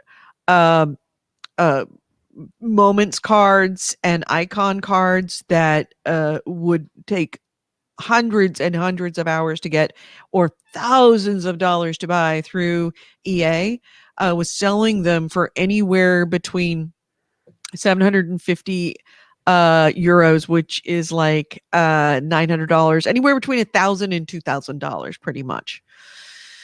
Well, EA said had launched an investigation. Here's Nick. What happened to you, dude? I tried to close a tab and I somehow closed like the entire fucking window and lost like everything. I'm like, what the shit? And I can't just like, there's no history. Like I can't just go open, like I closed the whole window and I can't just go, oh, reopen that window. So you have no news now because you didn't actually write any of this shit down like I do. No, I have a couple other things that I did write down, right. but I've got to reopen all the fucking tabs. Fuck.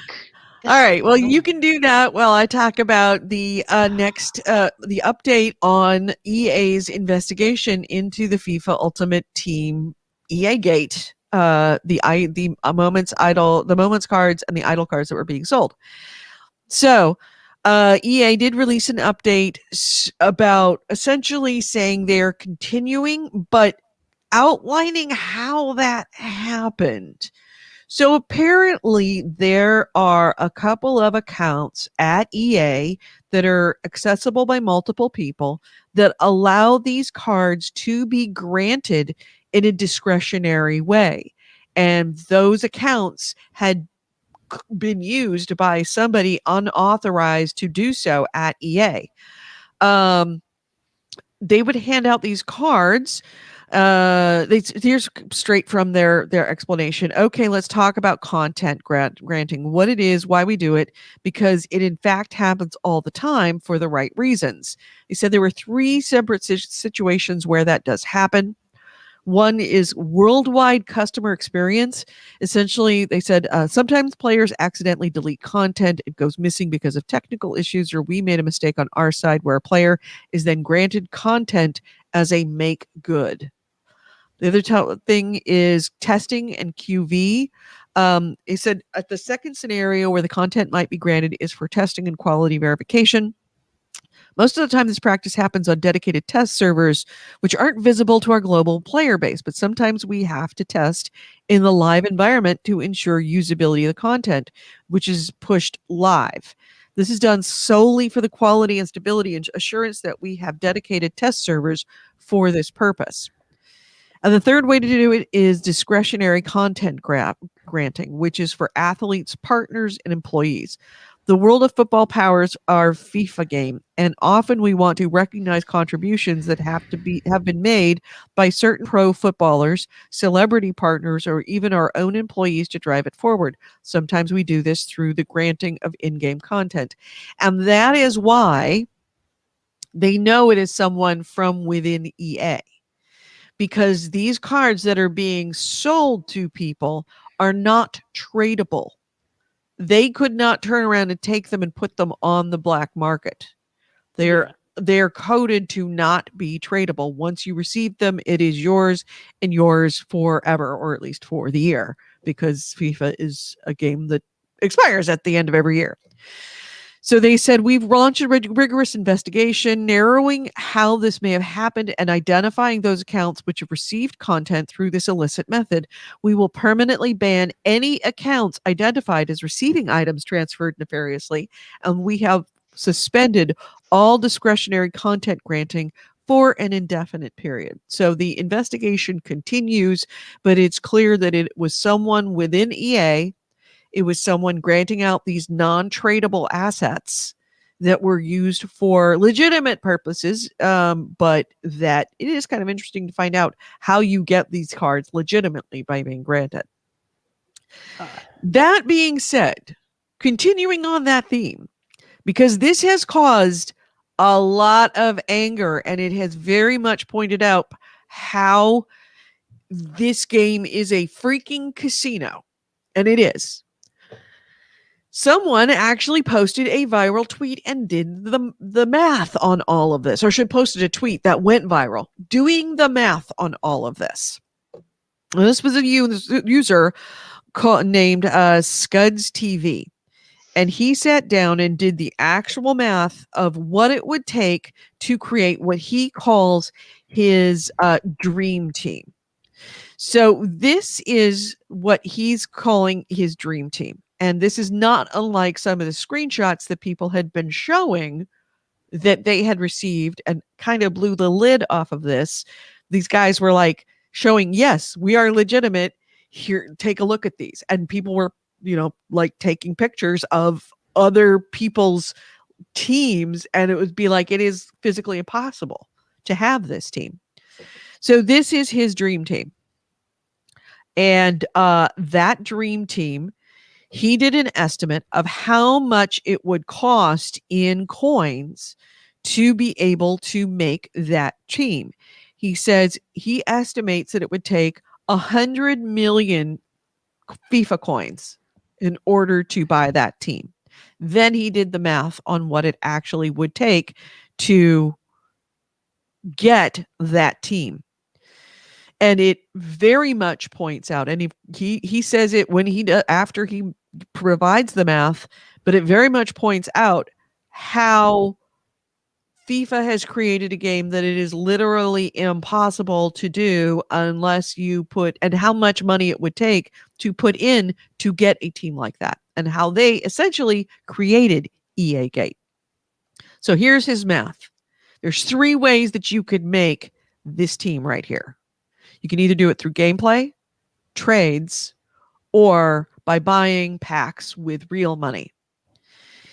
According to his math, to do it by gameplay, it would take 22,000 hours of gameplay, or 916 days of gameplay playing 24/7. 916 days is 2.5 years. But keep in mind, FIFA is an annualized game. At the end of the year, these things go bye-bye. Do they, though? Do we know that You for lose sure? your whole FIFA Ultimate Team each year? Well, you don't lose the Ultimate Team each year, but you can't play the next year's game. Like if you pay FIFA Ultimate Team 2021, nothing that you have from 2020 carries over. That's the thing. Shit. Do we know that for sure? Because I've never played the FIFA games. I'm not sure if that's true. That's what I read. I've never played them either, but that's what I read in multiple different locations, is that it is literally impossible. You could pay 24/7 and never get this team. Especially if it resets with each new release. Then they're like, yeah, they're sort of cutting it off like, oh, this person is on their way to making 100 million coins. Well, fuck that. Here's a new game. Right. Which means you can't get this team through gameplay. You must do it by other methods. So the other 2 methods are trades. Now, he made an estimate a very generous estimate that he could make a 10,000 coin profit per trade. That is very generous. For 100 million coins to do via trading, assuming that very generous 100,000 coin profit per trade, trading once every 10 minutes, it would take 1,650 hours of trading 24/7. That's 69 days or more than 2 months. Trading 24/7s. Trade sleep. every 10 minutes with a $10,000 coin profit on every single trade, or average. The other way to do it, obviously, is buying the packs. And this is what is getting everybody upset. And the reason why it is pointing out what a fucking casino it is. Buying packs for money, assuming that 100,000 coin profit for every 12K FIFA points spent. Looking at the conversion for 12,000 FIFA points, you would need to spend more than $111,000 to get this team.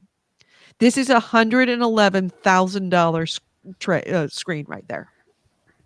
So here's the thing, and I'm not a participant in this game, and I've probably said things that'll kind of go against me here.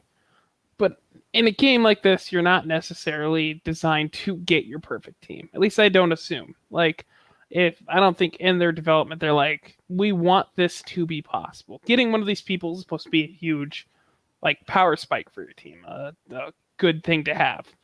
So maybe the goal here isn't that they're supposed to get all of these people. Not that they can't, but that they shouldn't. Whether that's a good thing, I don't know. I don't have an investment in the game.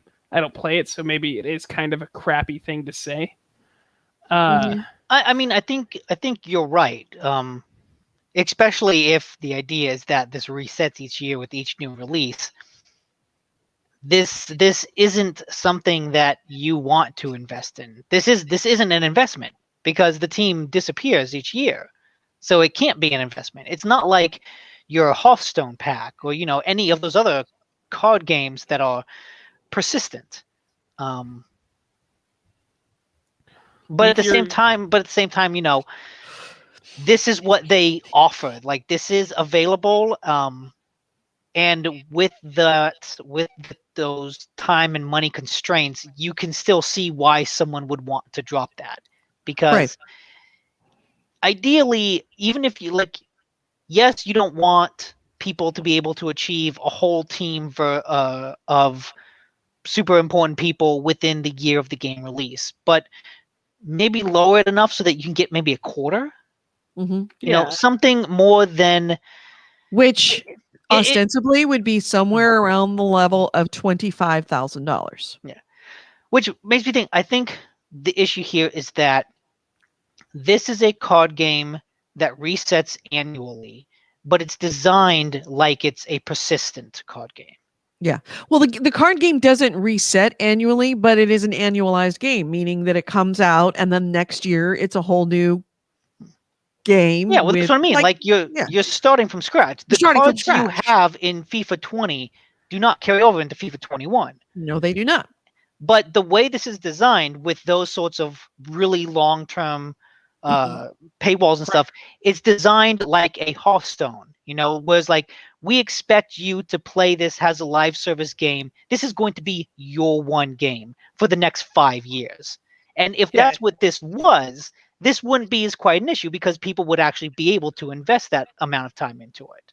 Putting 2 years into a game like this, if you really love it, isn't so bad. Like, or you want to play it competitively, or like Hearthstone competitive players. Yeah, they're going to be investing into it. Into Apex, 2 years into PUBG.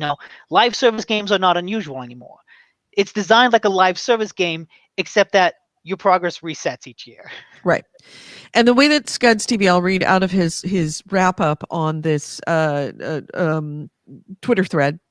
You need to understand the options you put in front of your community do not allow everyone to achieve whatever they desire in your game within reasonable limits. You have put the high-end content behind an extreme paywall or an unachievable time wall. The stance you take is unethical. You are either, 1, encouraging your community to spend huge amounts of time playing your game at the detriment to mental health, or 2, encouraging your community to spend, for most, an unethical amount of money at the detriment to financial health.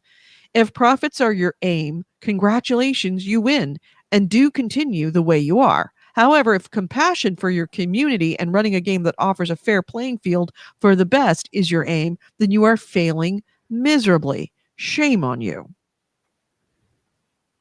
So let me say for sure that I And absolutely it very agree that much does point out that this is an unregulated casino. It is an unfreaking regulated casino. It absolutely buys into the addiction scenario of one more pack, one more pack, one more pack, one more pack, one more pack, because I've got to get another card. I've got to get it. You could just see that at these prices, you could really devastate somebody. And I mean, yeah, really, truly wreck a human life. I think this is horribly unethical, I guess. I mean, personally, for something like this, I don't know. It's a hard judgment to make, but it feels shitty. At very least, it's not consumer oriented at all. Like he said, it is meant for profits, entirely profit driven. They don't give a shit about their community, and that's the part that I guess gets me, is they don't care. They are piggy banks to these people. Mm-hmm.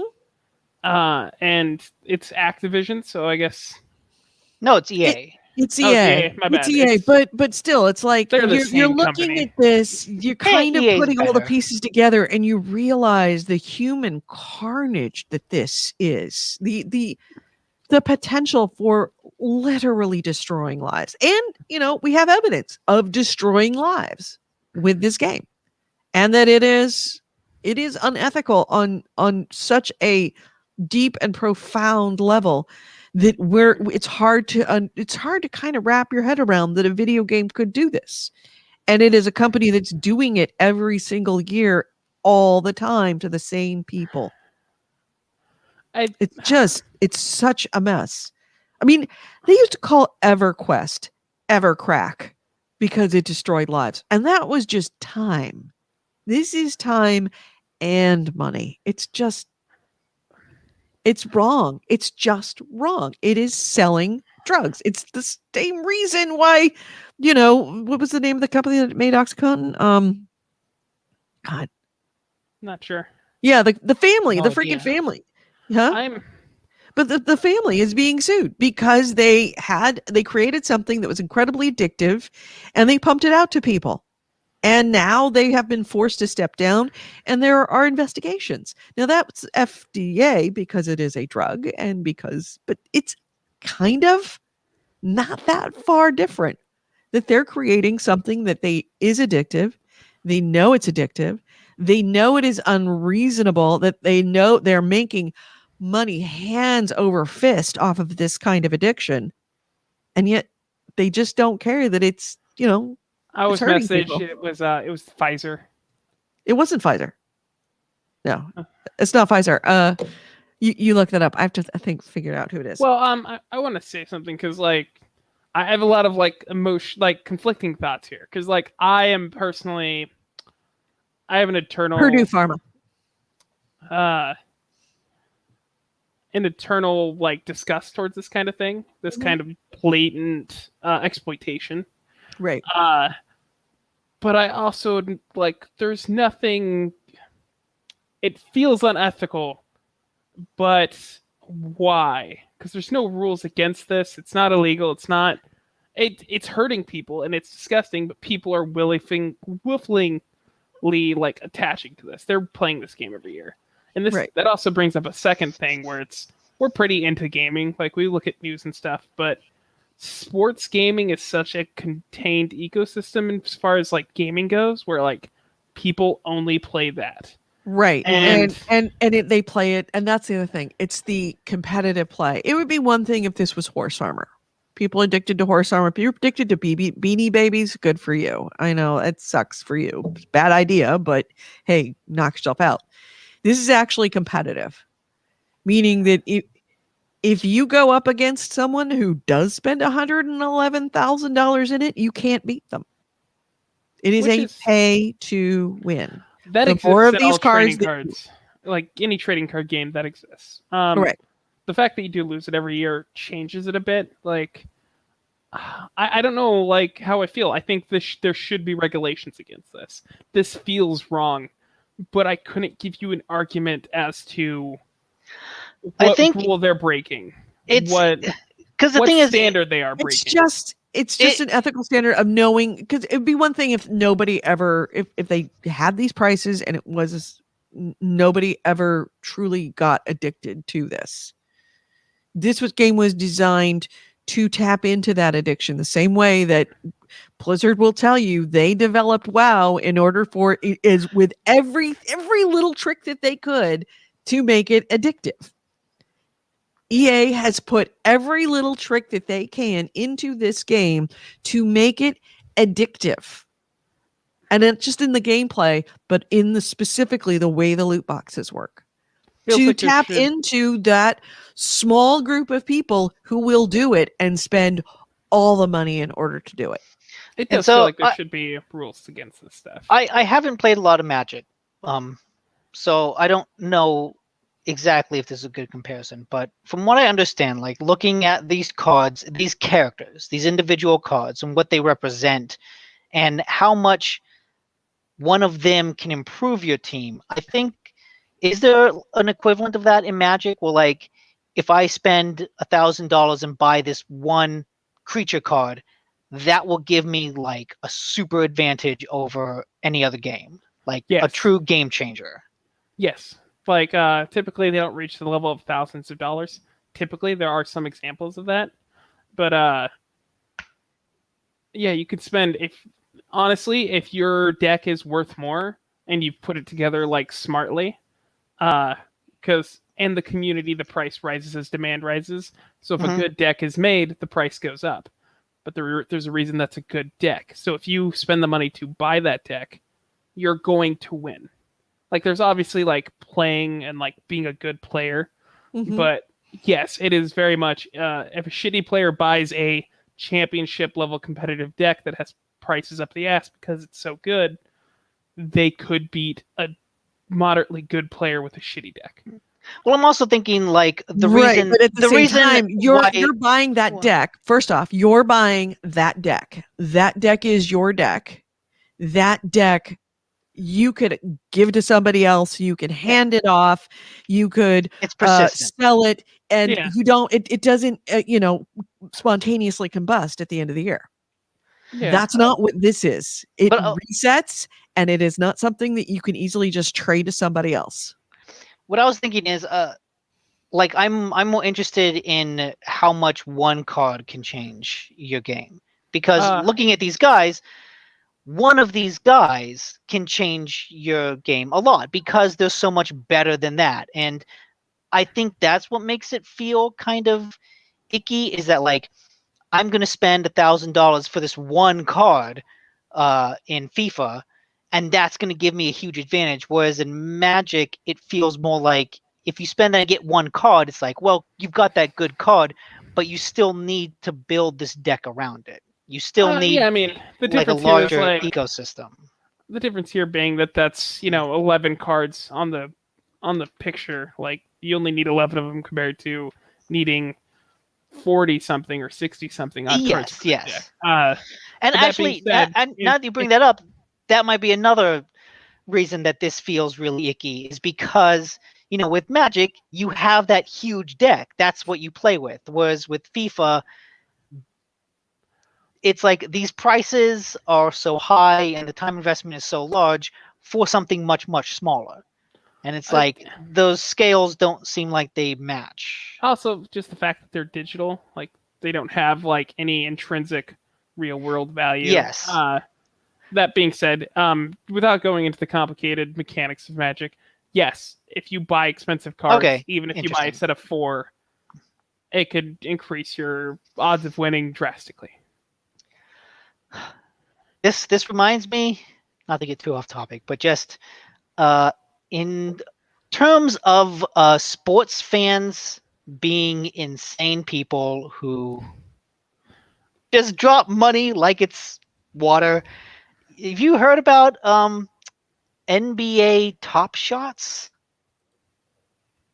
I No. think it's called Top Shots. NBA.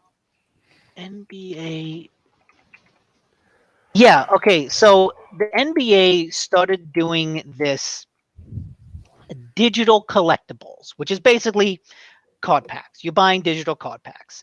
but they're gifts. And so like, oh, you get this moment of history, you know, and it's just like GIF of some sports moment. And it's presented as this sort of card pack. But NFTs, yes, non-fungible tokens. the reason that they can do this is because each card, each moment has an NFT associated with it, this non-fungible token, which is like generated from the blockchain, the same thing that makes Bitcoins, and attaches the single digital identifier to a Bitcoin that makes it so valuable, is now attaching that single identifier to these cards. And that gives them this sense of rarity, even though they're a digital item. Because I was listening to some on Bombcast, and one of the hosts went on the website, looked at the card, right-clicked, downloaded the video from the website, and could get that moment just downloading it from the website. But that doesn't have the NFT, you know, basically the seal of approval. It's not that card. And the reason I'm bringing this up is because players can trade these cards with each other, or they can sell these cards with each other. And some of them have sold for like, you know, $180,000. Okay, so $180,000 for a video clip that I'm watching right now. yeah, Yes. it's a GIF. It's a GIF. It's literally any form of digital content. It has a lot of value in like making digital artwork more like real life artwork, in that you can have one that has an NFT assigned to it. Yeah. And that is the original piece. Yeah, And it's then, like if you make a painting, you have the original painting, you have the prints. The NFT identified picture is the original, and then everything else is the print. so if you trade that NFT to a person, they can have that digital collection, that digital verification that's yours. It's like a piece of paper that's authentication papers for a piece of artwork. I watched somebody, and in this case, Philip DeFranco, he does a news show on YouTube, and he does like various internet content, but also like political stuff, and it just ranges. But he mentioned NFTs, and Jesus Christ, look at this. Yeah, Yes, that's $2,000. there's stuff like Logan Paul opening up like a Pokemon pack, like a Pokemon box from like one of the very early sets, and like each one of those going for like a couple grand, like him opening the pack and having that card. So And it's I just bring the up digital. the NFTs in context of the Top Shots because it's kind of understandable, but NFTs can be generated by anybody. Yes. And so at this moment in time, there's kind of this Wild West, out of control gold rush with NFTs and artwork, where things like a GIF of Logan Paul opening a Pokemon card is getting an NFT attached to it, and someone's selling it for $1,000. In other cases, more I'm not sure what the word, fucked up, basically, is you have people stealing other artists' artwork, attaching an NFT to it, and then selling that for thousands of dollars. Right. So Um, counterfeit, so to speak. Essentially, Well, more like getting an authentication paper for a copy when authentication papers are first being introduced. So they're Mhm. like, hey, this is the original, because there's so many out there that there's no way for you to know if this is actually the original right away. Like, and getting a piece of paper saying, hey, this is mine. Like, this is it. It's bullshit, essentially. Yeah. But not really. Yeah, it's just part of like this crazy situation where anyone can create these certificate of authenticities, these digital certificate of authenticities, and put it to any artwork, any GIF, anything. And I've even seen, I forget what game it was, but some game was going to come out with like a digital item with an NFT identified digital item that like certifies, oh, look, it's one of the originals. Like, this is going to come to gaming special editions sooner rather than later. But yeah, NFTs are fucking wild. Outside of just the collector aspect, I brought up the YouTuber for a reason. When he was discussing it, he mentioned it as a way that it would be useful for, because NFTs can be traded. you can give somebody an NFT, it can be sold. Yeah, I mean So if that's you the do whole point of something- the trading cards. Yeah. So if you do something where like, hey, I'm having this special event, the first 100 people who show up digitally, whatever, gets an NFT. This NFT will give you special perks later on. Later down the road, if they like lose interest in that creator or they just don't want it, they can sell that to somebody else. And for that person, it'll be like they were like one of those 100 people who got there, something that they could never get back. And it's useful in that way as like a creator content exploration where like if you assign some type of value to these things other than just being collectible, like if it gives you perks, that is useful so that if like at a year you get an NFT, but and that gives you your perks for being a subscriber for a year to somebody, you can give that to somebody who's willing to buy that that's only a month in but wants to support, like wants those perks from that creator. There is use there. Yeah, it's interesting to see where it will go, but it also kind of sucks because they still have to be generated from the blockchain, the thing that makes Bitcoins, and that's like a huge environmental use, like quote unquote the blockchain, like to generate all these NFTs for both this stuff and Bitcoins and any other cryptocurrency is like takes more energy than a small country.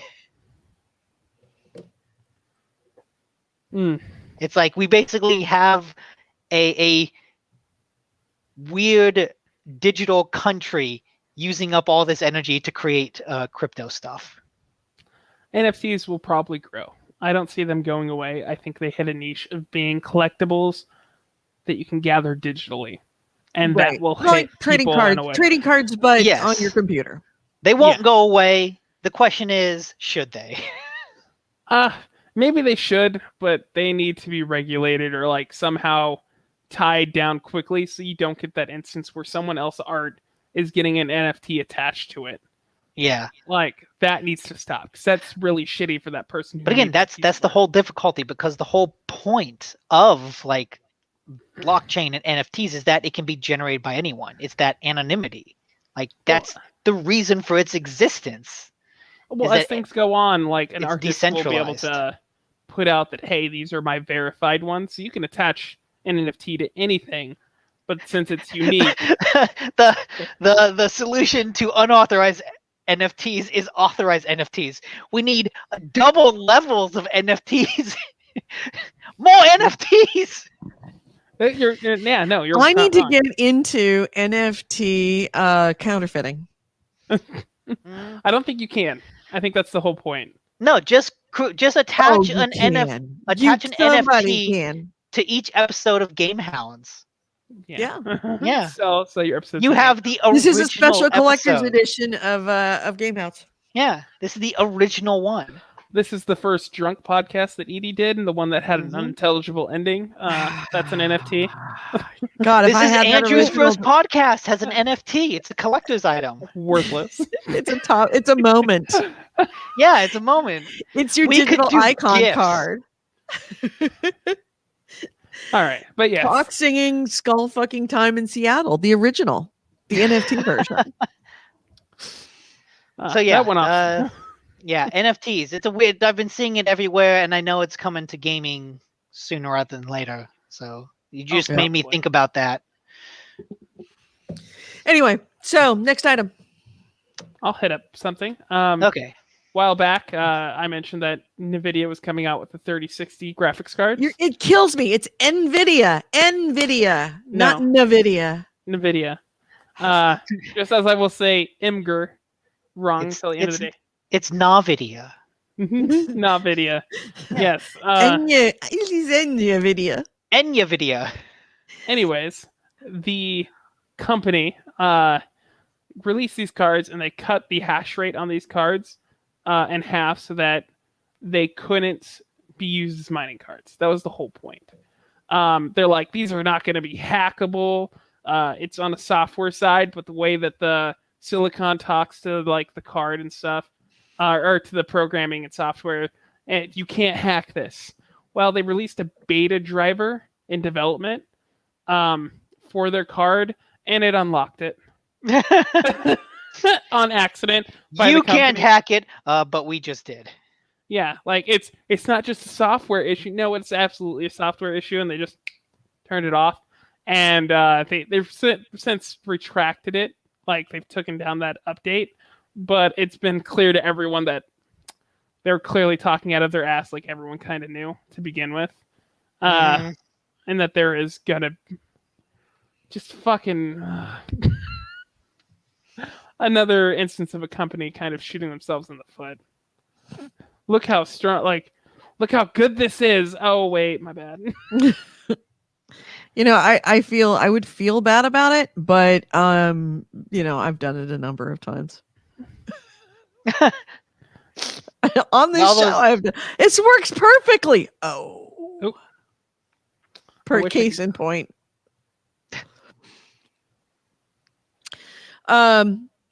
So does that mean that it was supposed to fix the whole scalper problem and it didn't?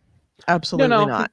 Not necessarily a scalper problem, but just the goal was to stop miners from wanting the cards, also because they're going to be releasing a set of mining cards. But as AC Wraith just put in the chat, apparently crypto miners fooled the NVIDIA's anti-mining limiter with a $6 HDMI dummy plug. Ike, come on, NVIDIA. You can't. You're not smarter than the rest of the planet. That's not how that works. We saw this with games and what was it, DRM, sort of several years ago, where it was this sort of arms race between, oh, we've got a new hardcore DRM thing, and then hackers hack it, and oh, we've got an even stronger form of DRM, and then hackers hack it, and eventually, I feel like everyone just gave up and like, yeah, just put it on Steam. Steam is like its own form of DRM, and people seem to like it. Fuck it. And well, that's what this. At least that's what it seems they are. Where NVIDIA is like, we've got the strongest blocker. You won't be able to use it for cryptocurrency. Yeah, we did it in 2 hours. And I don't know. Maybe the next card is going to have some other limiter on it. Listen, the individual person thinks they are smarter than other people, but like any QA person will tell you, anybody who's tried to prevent the populace at large doing something will tell you that the rest of the planet is smarter than you, and they will all try something different, and something will work. Right. It's the million monkeys in front of a typewriter. Defined. You throw a million cryptocurrency miners at a unbreakable piece of software to keep them from using the cards. One of them's going to figure it out. Yeah. And that is why non-fungible whatevers are not going to work, because somebody's going to figure out a way how to and see with counterfeit those things. With the NFTs blowing up in popularity, the demand for these cards being used for cryptocurrency just goes higher. You don't think that if I could figure out a way to just download that video that I just played on here and put a little onto it and sell it for $200,000, that I wouldn't fucking do it right now, because there's literally nothing illegal about it. Nothing illegal. There's nothing illegal about it. It might be a fraud thing, but the thing possibly is it has Maybe to we verify. should try to create an unofficial NBA Top Shots NFT token. Right. It is a federal law, against a law to counterfeit money. But that's because it's in the law. None of this shit is covered by the law. If we can create an NFT somehow and attach it to a same gift from NFL Top Shots and then sell it as an unofficial version. Well, I mean, you might sell that to somebody who's dumb, but it has to verify with the NBA that it is a legit one. That's the thing. The most that they could get is this unauthorized use of video. But that's the whole point, is that it's not the official version. Yeah, right. I know. Oh, I don't know. It feels like selling a picture of a super graphics collector's card on edition. eBay. It is the super collector's edition. But I mean, if you could somehow spoof NFTs and their hash number, then you could spoof Bitcoin. and that has yet to happen. That's true. Yes, well, That's because true. at that It does point, the whole blockchain thing. Yeah. yeah. All right. Anyway, so you were saying. Next item. Yeah, no. Anyways, next item. Square Enix had a presentation called Square Enix Presents, where they presented a lot of stuff. And I say stuff because it's kind of just a lot of general stuff. They showed off Outriders, which is coming out in a week. It's the 25th anniversary of Tomb Raider, so you know what they're doing to celebrate? They're gonna put the Croft Manor in Fortnite. So Okay. yeah, Fortnite is. I don't know what Fortnite is now. If you're a huge Lara Croft fan and you don't play Fortnite, sorry. Yeah, they're not really doing anything. Not really doing anything for you. I've seen the like updated version of Forsworn, which is that EA unreleased game with like magic and stuff that they did back when PlayStation 5 did their whole launch. Forsworn, which used to be called Project Athia when it was first shown off, and now it's called Forspoken. Okay, Forspoken. That looks good. I don't know. It only showed the dude running pretty much, but in that little segment, I'm just like, yes, this is looking great. I'm getting hyped. Yeah, I don't really know too much about the story, but in the little thing that they showed off as part of this presentation that had like this actress talking about it, the clips they showed of the game made it look like it was this modern day girl transported to this fantasy world. I don't know, but there's like a scene of like this black girl in like t-shirt, jeans, and like a sweater tied around her waist, hiding from a dragon. And so I really have no idea what the game's about, but I'm for it. Sure. I'm falling for the marketing. I'm ready. And then they put out like a bunch of other small things. They announced a new Life is Strange game. Importantly enough, this Life is Strange is going to... Wait, I should say the whole title. Life is Strange True Colors. And it's going to be released all at once. Because I had heard great things about Life is Strange Season 2, but it was like 3 months in between each episode, and that just murdered any goodwill that those games generated. And so it seems like they learned from that, and they're just dropping the whole thing at once. Yeah, because I loved first Life is Strange. Didn't play the second Life is Strange because I didn't really want to wait a year to do it. And then by that point, it's like, meh. I was excited when it dropped, and it was like, oh, I've got to wait I'm just going to wait till it all comes out. And then by the time it was all out, it was like, you I don't really feel like it. going about. Yeah, there's other games I'm more interested in now. Well, if you ever thought of replaying Life is Strange because you liked it, it and its prequel are getting upgrades, remastered versions coming later this fall. Good. And then the other stuff that I've saved is some Avengers news. Because Avengers is the dead horse that keeps on giving. As part of the good news, Square Enix announced Black Panther. So long ago, way back in 2020, they were about to announce Black Panther as part of the Avengers, but then Chadwick Boseman died, and he plays Black Panther in the Marvel movies. And everyone sort of thought that, out of respect for that, they're not going to announce Black Panther as part of this, Avengers game thing. Then the game came out. It was not necessarily very good. Got a lot of months of bug fixes. Everything got pushed back.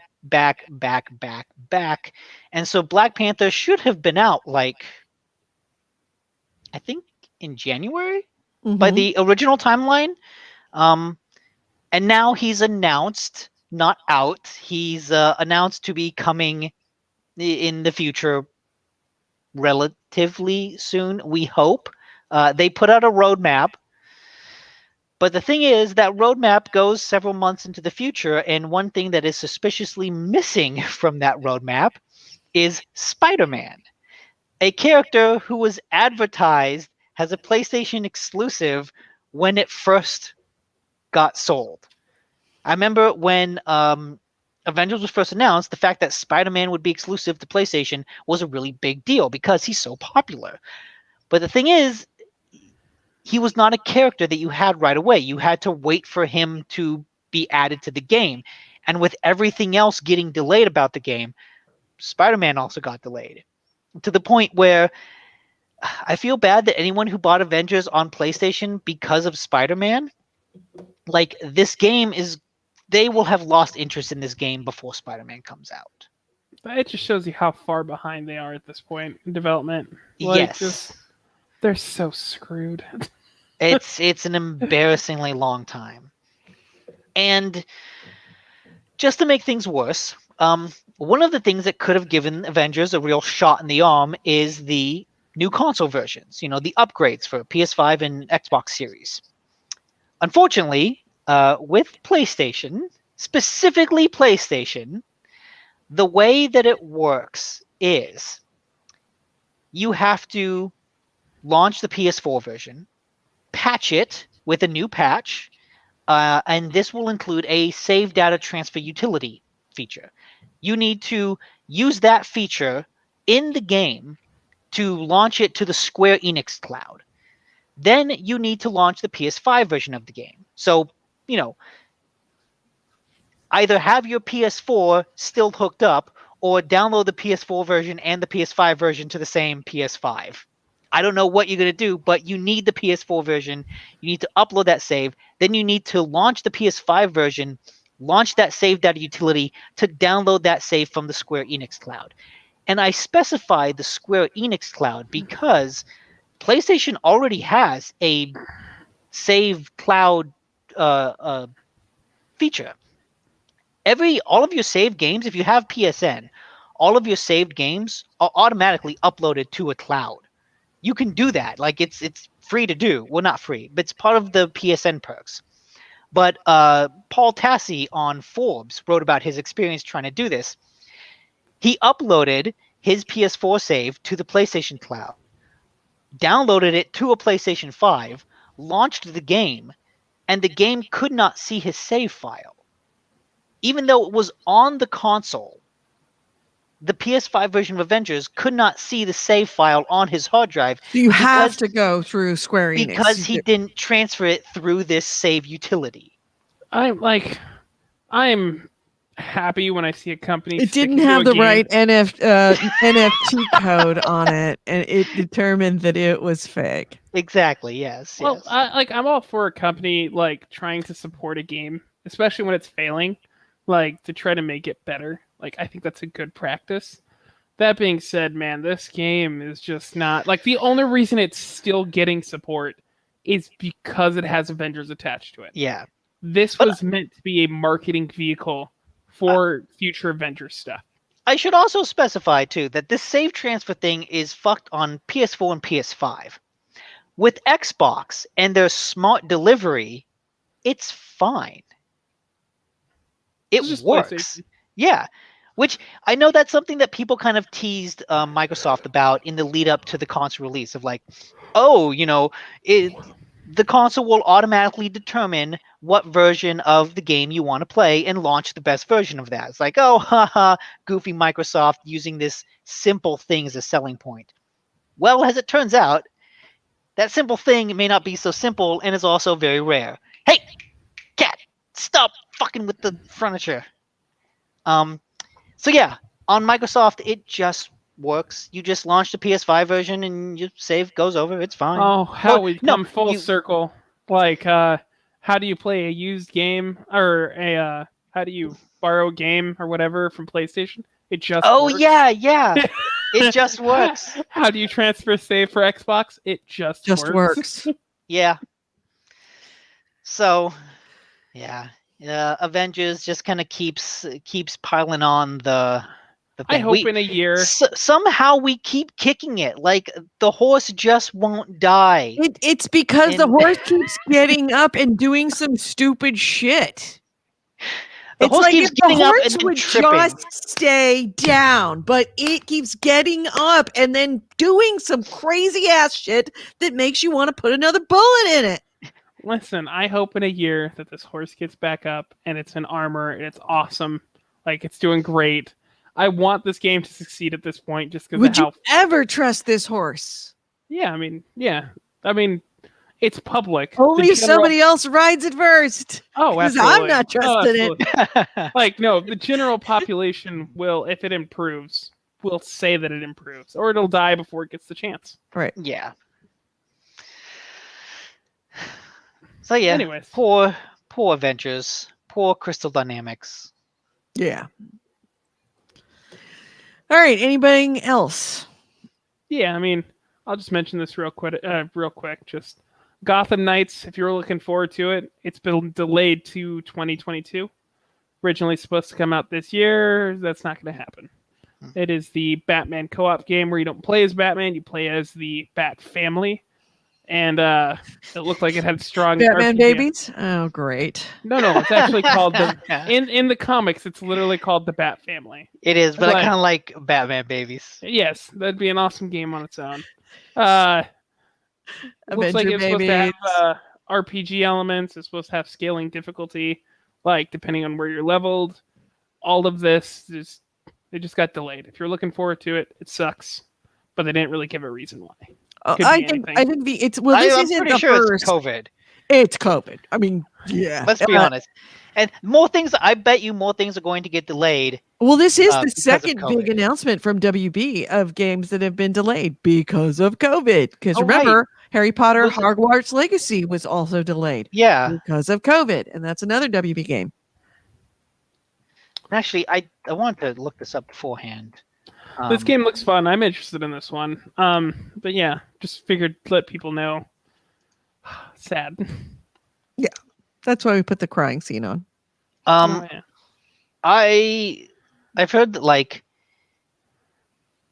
the releases for 2021 are going to be weird. Like this is sort of the early in the wave of delays because stuff that wasn't really announced is going to be quietly delayed, and stuff that like wasn't announced is just not going to come out.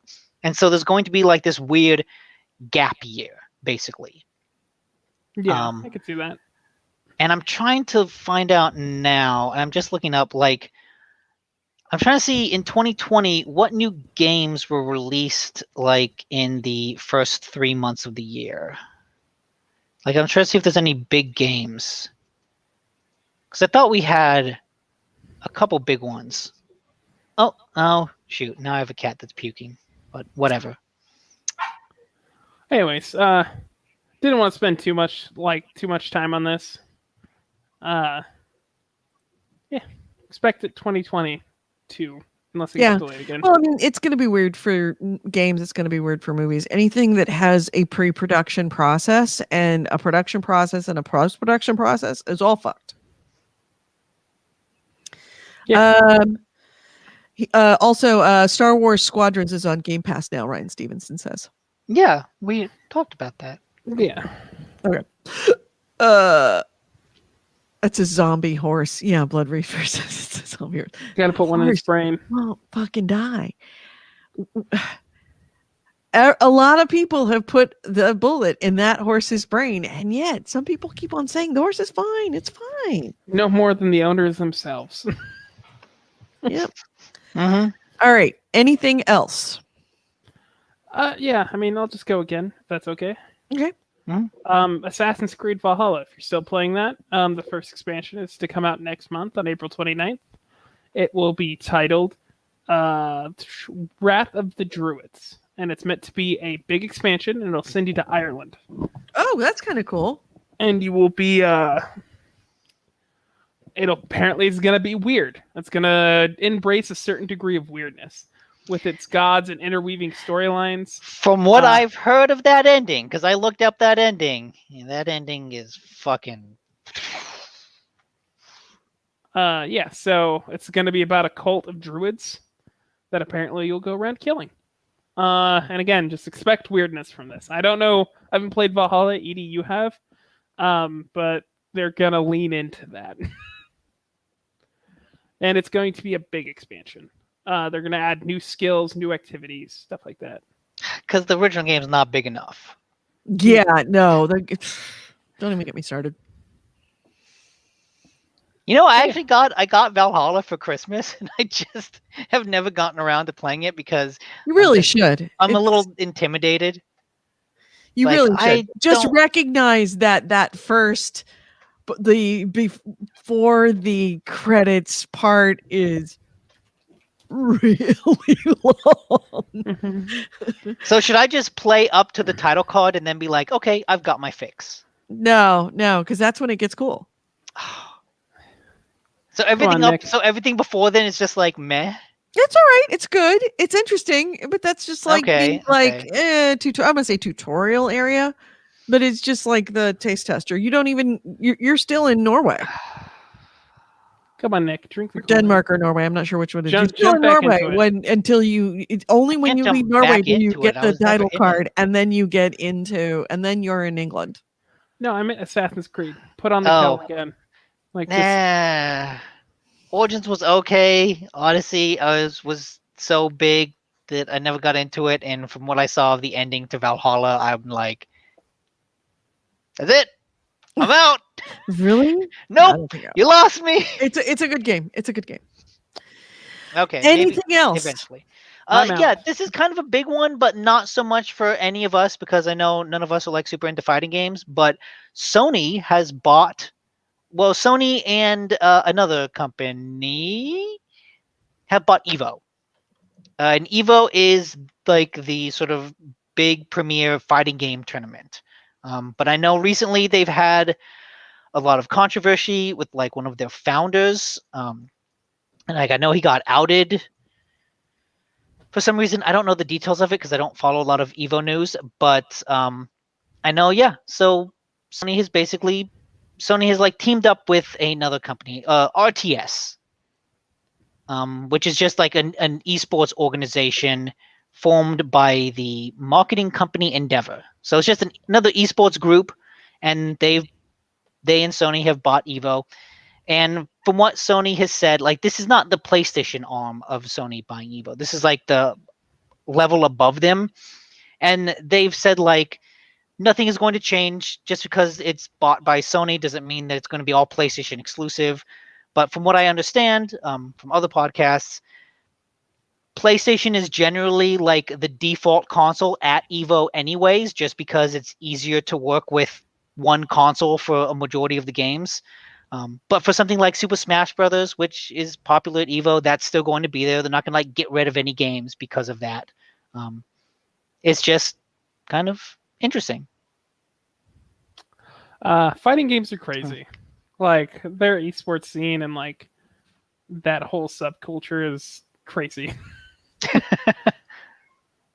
Because I mean, you take other esports games like League of Legends, Call of Duty, very shooting games. They're all team based, and fighting games are such solo endeavors that like the skill and kind of that community gets so close Mm-hmm. that it's weird. It's somewhat toxic, but also I think it's kind of a special place. Like I don't know if you've ever, Nick, you've mentioned just like browsing Twitch and like on the front page there'll be a fighting game tournament, and then just getting into it for like no reason.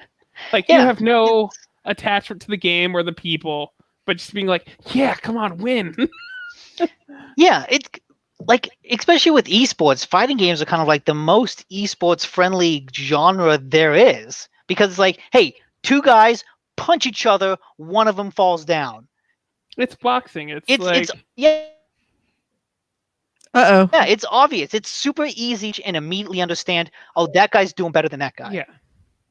Like where something like Rainbow Six, knowing the maps, knowing like what they're doing takes so much more level of knowledge that you have to know to appreciate. Whereas like fighting games, you can just kind of like, oh, that guy's hitting him more. Yeah, exactly. But yeah. Hopefully, I mean, that gets bigger. I'm all for it. I'm all for more esports stuff. Yeah. Actually, All maybe right. this is like, hey, we're going to stream some Evo stuff on PSN. Something like that. Make it easier to watch. There is that. I think that'd be cool. Fighting gamers are the frat bros of gaming. Yeah. Okay. Anybody else? That's all I have. All right. So let's close this out.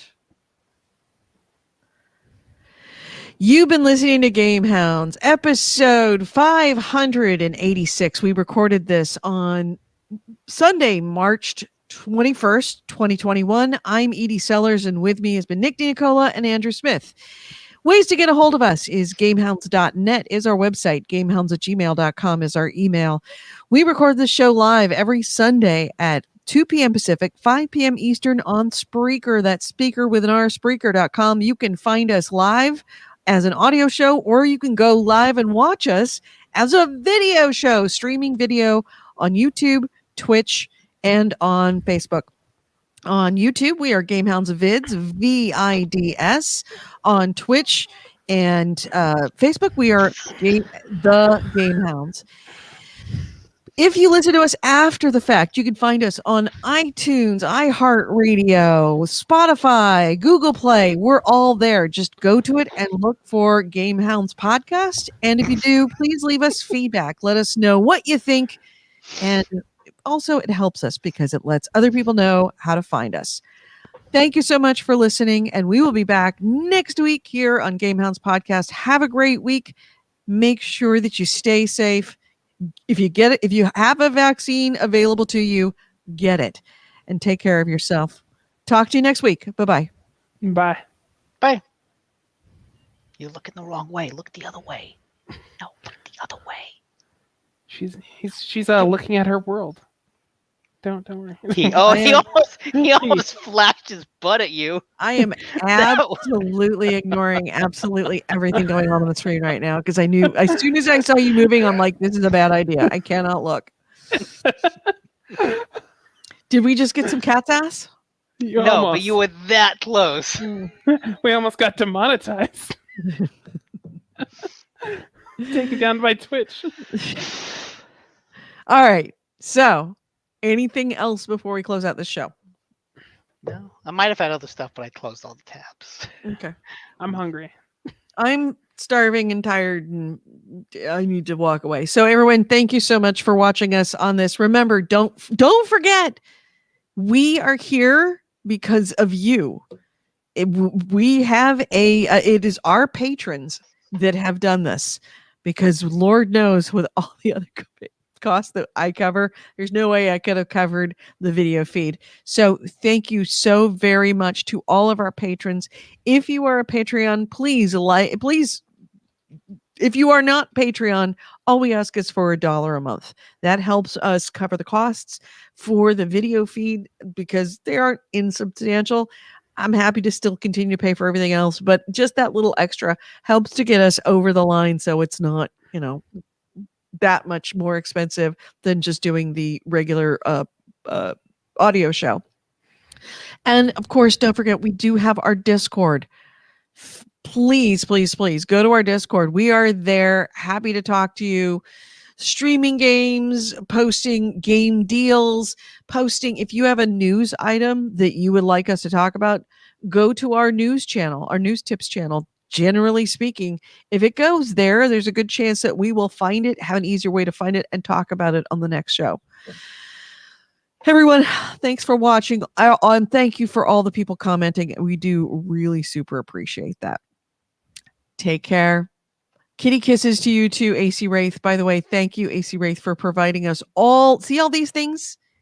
This is AC Wraith doing that for every freaking show. The man is a goddamn machine, and we love him for it. So thank you. We'll see y'all next week. Have a good one. Bye, everyone. Bye.